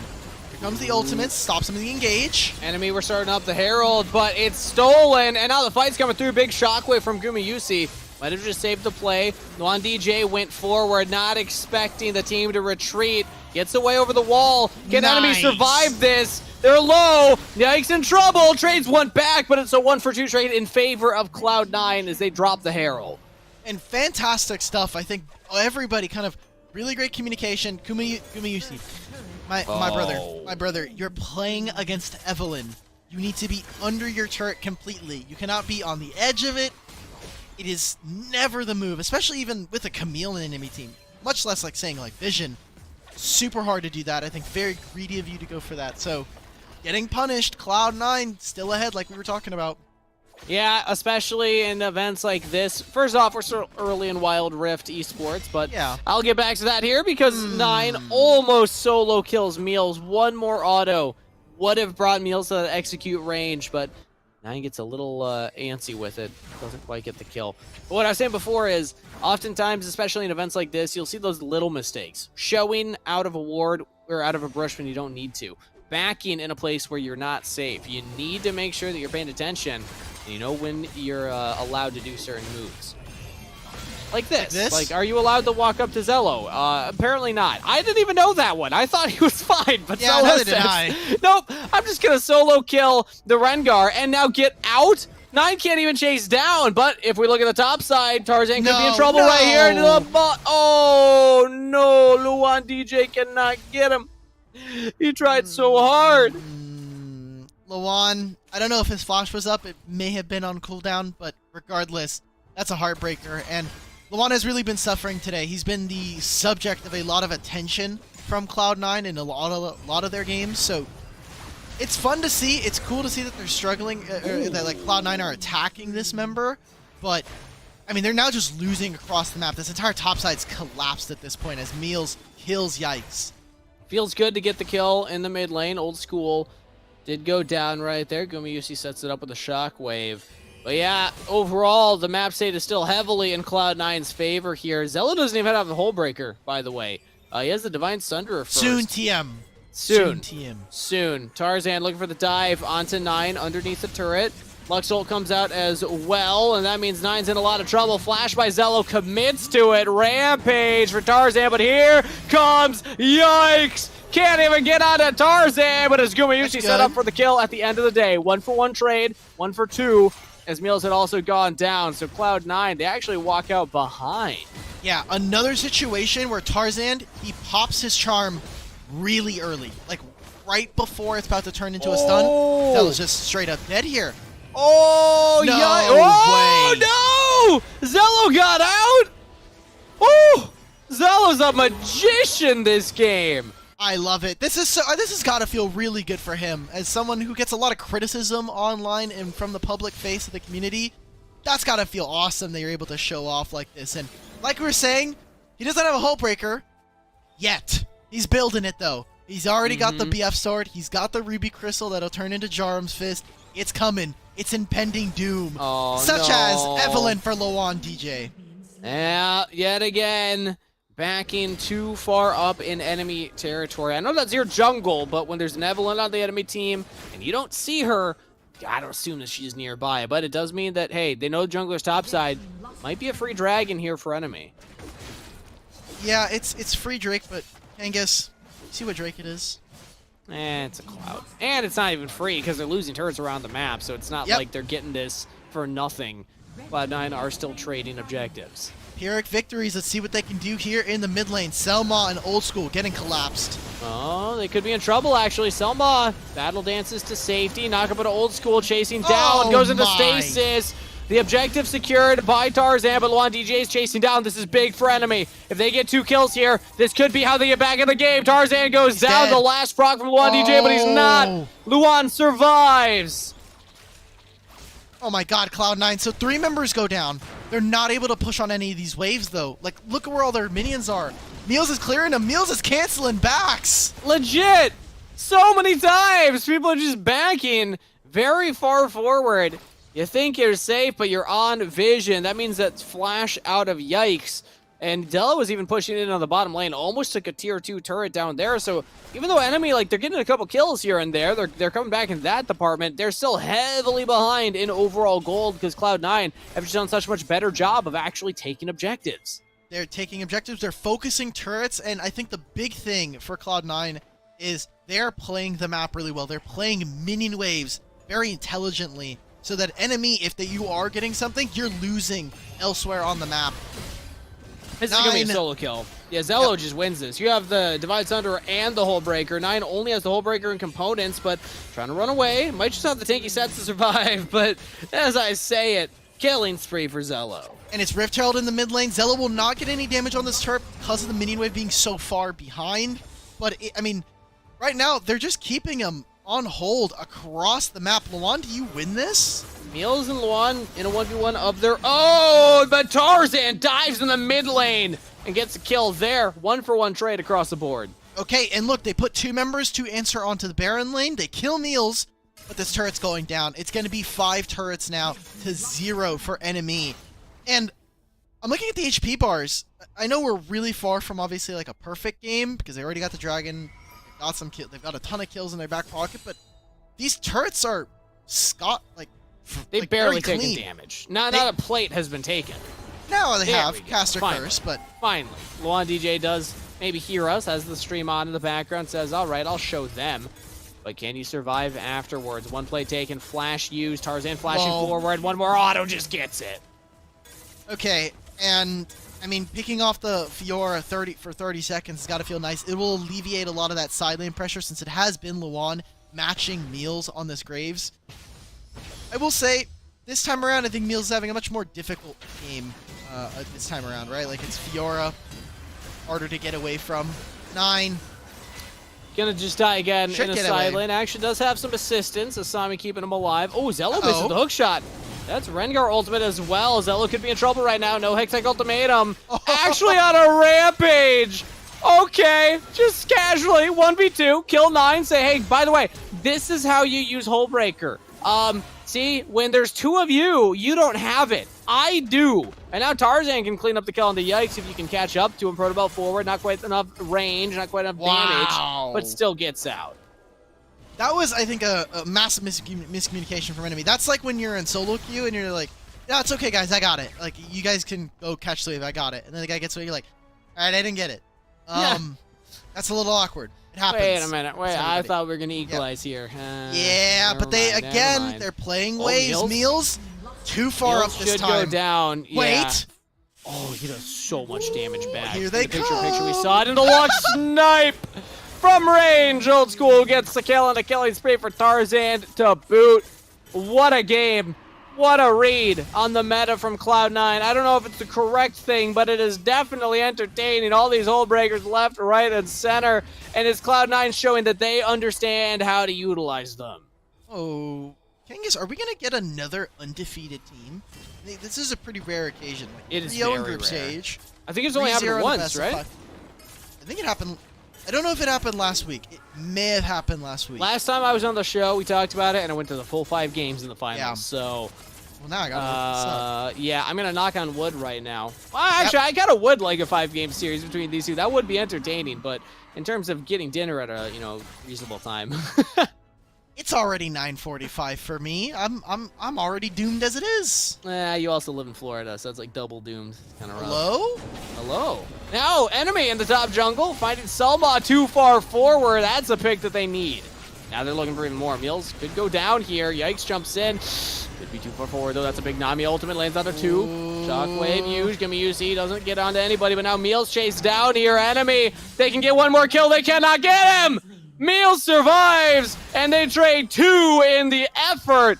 Now Tarzan catching out Gumayusi has the shields, but cannot survive. Tarzan chasing him down on the rampage. Now Yikes looks to equalize, chasing down the Evelyn, says, I'm an assassin too. But look at the bottom lane. Look at Zello. What can a Garen do but spin and watch as the turret goes down? Zello takes it too quickly with the Hullbreaker empowering the cannon minions. And this might just be the game-ending push. I mean, it's just Yikes at 9. But no, Asami and Luan DJ are up, so they will defend. But they're just crippled at this point. Like, look at this. You killed my teammates. Awesome. I'll take 2 inhibitors on the trade with some like a small fry on the side. Like, what do you do? Cloud9 just explode with 13,000 gold to their name. And now with all of these super minions that are going to be pouring into their base repeatedly, enemy are more than desperate to find anything. They not only need picks, they need barons. They need more objectives. They need a turret. And I think they'll finally be able to get this with this top side. Yeah, they're going to make one effort, but Meals is there. Yikes was looking for a pick around the blue buff, but gets there a little early. Now Tarzan is actually on the blue buff. What a performance again. And they're just forcing this desperation play. Like, look at Selma. He's just 1v1ing the enemy mid laner, and Yikes goes down to old school there. Zello pushing in on the base right now, and it's just 9 yet again. Like, what do you do as Garen? You do not have the wave clear to take out these cannon minions, and Cloud9 are just walking up into the base. We got a 1v1 in the bear lane as well, but I don't think we'll get a chance to see it. Under the turret, though, they're throwing. Selma goes down, enemy catch the kill, but Meals gets a 1v1 on Luan DJ. Nice and they're bubble. Gonna continue to siege onto this. Do they get old school? God. They almost killed old school. They can't quite get an elastic of damage. They're not gonna do it. Spin to win. He's out of stasis. There we go. Can enemy survive now? No. In stasis, Gumayusi double kill into death. And a double for Tarzan. Cloud9 move up 2-0. They're doing it, Kangas. They're whole breaking their way to a perfect Fight Night Rift. It happened last week with Funhaver, or it happened in week 8. We got a lot of fun stuff there. And it's happened before. We've got a couple of the perfect games, but oh man, Cloud9. It's like it doesn't matter how many times you pick off their team. It's like they're playing on the opposite side. They're playing really well across the map. And when we've talked to the top tier teams in North America, that has been what separates them from some of the rest of the pack. It is their ability to play macro, the ability to play the map correctly against some of these teams.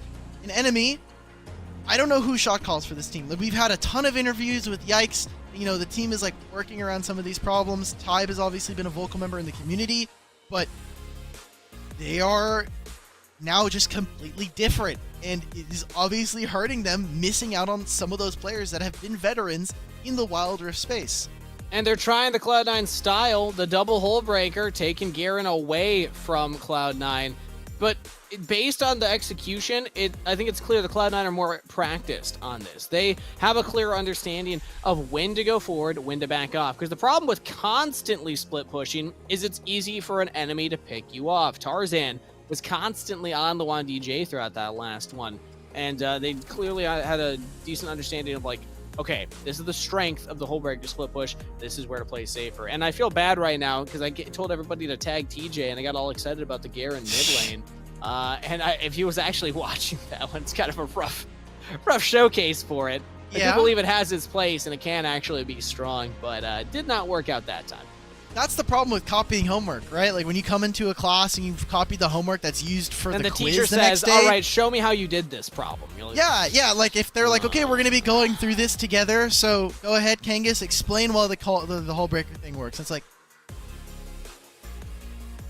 next. I gotta go to the bathroom. I gotta go to the bathroom real quick. I blacked out on this part of the test, and it just was filled in when I came back too. So yeah, I have a condition. I unconsciously filled it out. I just can't consciously do it here. It's a medical condition. It happens.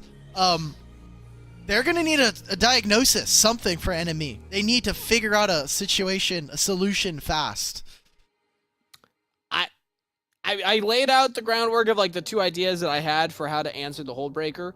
In my experience, it's 1, you do the same thing and you just try and have better hold breakers than them. That did not work in that last game. Number 2, you have a stronger team fight and you force them to come to objectives. You try and get every objective you can and just fight as a 5 stack. They kind of did that in game 1 with the composition, but they were just constantly getting picked off. I think it's time to ban Evelynn. I'm just going to say it. Ban the Evelynn, go back to the team fighting style, because if you can actually get the setup around those objectives, have better windows, better resets so that you're, proactively going for those, then that is an avenue to get back into the game against the style of Cloud9 is utilizing. That was, one of the things that we talked about coming out of game 1. We're like, okay, you could say that, like, maybe you attack the Hullbreaker, or just get rid of AP champions, because those are, you're always going to have one in bot lane, but in the jungle, it's less likely the case. And Evelynn, I think, just fits really good when you're playing on really long lanes like that, in the solo lanes especially, or on the side lanes. When you're playing in Baron and Dragon Lane, you have long lanes and a lot of distance to cover. Evelynn's like, cool, I'm invisible. Good luck tracking me, going through your jungle, coming in through the lane, and I can just follow you. I have a bunch of movement speed as well. And something that he's doing that is, I think, a little bit different than some of the other Evelynns. A lot of the Evelynns would maybe rush like the magic penetration build or go for Infinity Orb. He's actually going for Lichbane, which alongside his Hullbreaker champions that he's like ganking for and then hitting the turret, he's doing a lot of extra damage alongside them. And also you can do more damage throughout a fight, because it's not just your ability cooldowns that are doing damage. You're also weaving in auto attacks with that Lichbane passive. So you're just getting more DPS rather than just like upfront burst damage, but it still does a lot of burst damage too with the Lichbane. So like, it's not that you're losing a lot on there. It's just focus on a different area. I haven't done the math obviously to see which is better in terms of like raw burst. Who cares? That's for coaches. That's for coaches and analysts. That's the coach's problem. All I do is I'm like, all right, you get to auto people now, and your autos actually do damage. That feels pretty good as Evelynn. That's exciting. Yeah, a lot of fun. Man, that was these games are going by fast, and it's weird because it's not in the style that we've even been seeing globally. We've never really had a split push meta. Split push is very difficult, I think, to incentivize, especially when the objectives have been so warping for Wild Rift as a whole throughout even through year 0. So it's cool, it's refreshing, it's what I wanted to see with Hullbreaker. So glad people are finally catching on. It feels good. People are just on the wrong read for the long time. Maybe we see it at WNS. I don't know, but it feels it's really good, and we're seeing some of the results of why that is the case. I still will say we haven't seen it in an environment that I'm confident to say it's good yet. I'm going to hold judgment on it, because I think that I'll need to see it succeed at the Season 1 Wild Rift Championship Series. If at the WNS Season 1 Championships, it actually pulls off when teams are at their full strength, when everybody's try-harding, I'm getting then the card. I will start to get on that side. But right now, I feel like this isn't really an environment where we can like definitively say this is good. Yeah, I will. I'll say it's good. All right, Alk. I appreciate you. I appreciate that we balance each other out on the cast here. But I am hearing that we actually have an unfortunate player emergency happening right now. I haven't heard which team it's on, but as of right now, yeah, it's on the side of enemy. Okay. Yeah. We're going to have a 3-0. Unfortunately, enemy are going to have to cut us off a little early tonight here. The series is just getting excited. They tried 2 different styles, but obviously player emergencies do come up, and it's a kind of a bummer way to close out the show. But hey, props to Cloud9 for having a victorious run to the grand finals. We add Cloud9 to the list of teams that have gone undefeated in Fight Night Rift. There's been a couple, like we were saying. I'm sure the numbers out there, I'd have to run them and like go through all of the match histories that we've had, but it is I think you can count them on one hand, the teams that have gone. We've only had 9 of these so far, so kind of coming up on half of them being undefeated. Cloud9, a pretty good team to add to that. Yeah, congratulations to Cloud9 with a unique style, double Hullbreaker. And I believe it was every game, right? Even the non-streamed ones, they did double Hullbreaker. Maybe like, if not one exception there, but for the most part. And then also the Evelynn pick was huge for them. And enemy making their run as well. Cloud9's the only team that they dropped games to. So even when they have, roster changes, they're experimenting with what works for them leading into the WNS Season 1 Championships in a week and a half.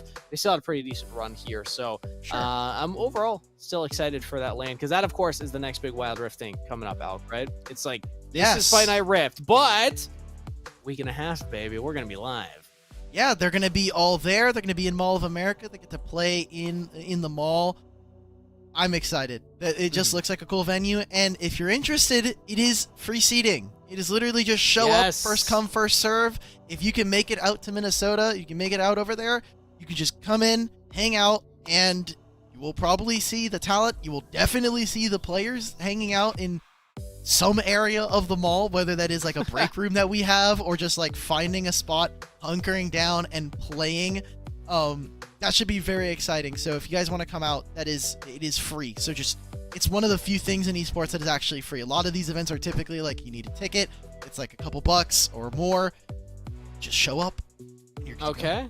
Okay, make sure that you say hi if you're there, everybody. But I am hearing that we have our interview prepared now with the victorious Cloud9 jungler in Tarzan. So let's welcome on Tarzan to the stream and wish him warm congratulations off of an undefeated run here in Fight Night Rift. Tarzan, first up, I just got to ask you, how you feeling about Cloud9's form going into the WNS Season 1 Championships?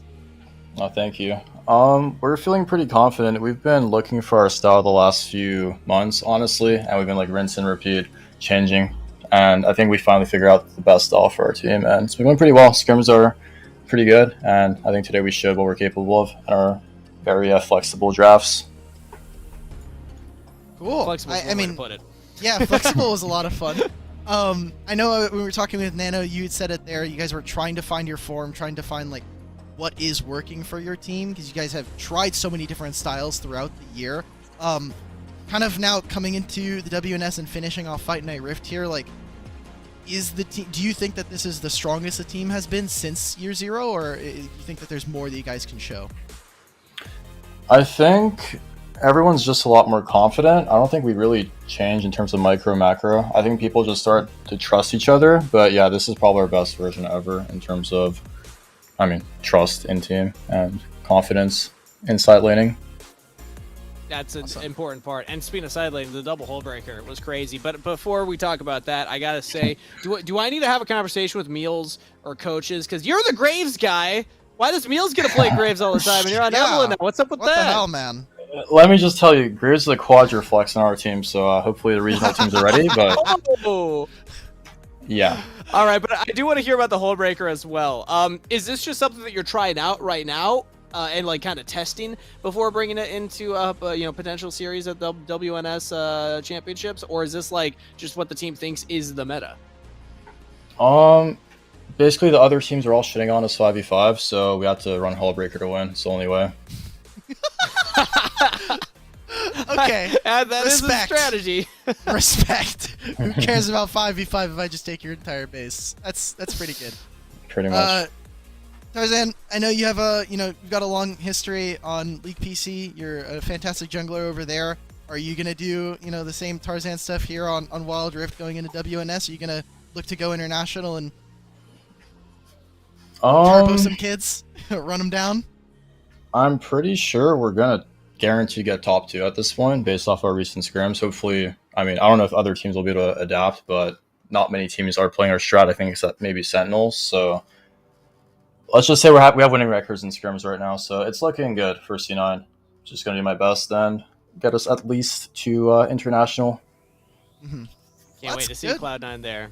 Absolutely. Thank you so much, Tarzan. We don't want to keep you for too long, but congratulations on an undefeated run through Fight Night Rift. And enjoy the spending money. A little bit of extra pocket change from Minnesota. Thank you, guys. Really fun. See you guys. Yeah. See you, Tarzan. Thanks so much for stopping by. And what a run for Cloud9 through Fight Night Rift, Alk. Undefeated here. I know it's a bummer we didn't get the final match, but based on how things were going, I think it's pretty safe to assume that Cloud9 could have still closed that one out 3-0. Yeah, also, that was a treat. That was Tarzan's first interview with us. That was, nice. Honestly, I'm glad that we find it, because it's always old school, man. It's always old school. I want to see Meals. Sometimes we get Selma. I'm really glad we got that interview, especially for Tarzan, who's been wanting to prove himself as a competitive jungler for so long. We forgot to tell him to stream so we can host him after. He's Tarzan. I think he'll probably get enough viewers anyway. Yeah, but I always forget to tell the players. Yeah, we usually do. So we can host you. Yes, that is usually the case. But it was a fun Fight Night Rift. I'm glad that the third game for us was trying to interview Tarzan. That was great. A lot of fun. And again, if you're not busy next weekend or next Tuesday we have another episode of Rift Reload. It'll be myself and Smacks with Rafa. Having a lot of fun. We'll be coming off of LCS finals, doing a lot of crazy stuff over there. Sorry, Kangas. Not enough room. You invited him and one host at a time. Him before me. Yeah. You're on this show. I gotta spread the love around to the play-by-plays. I am on this show, and that's why I get to do the closeout. Alk, thank you so much for casting with me. It's always fun having you on the show, and happy to be here. Thank you to everybody in production for keeping the gears rolling behind the scenes, and all the players for putting on that performance, and especially everybody in Twitch chat for hyping up your favorite players and teams. That's it for Fight Night Rift for right now, but we will be back with more Wild Rift when we're live in Minneapolis. Not this weekend, but the weekend after, so make sure you're checking out the Twitter for all the details there, and we'll see you when that time comes.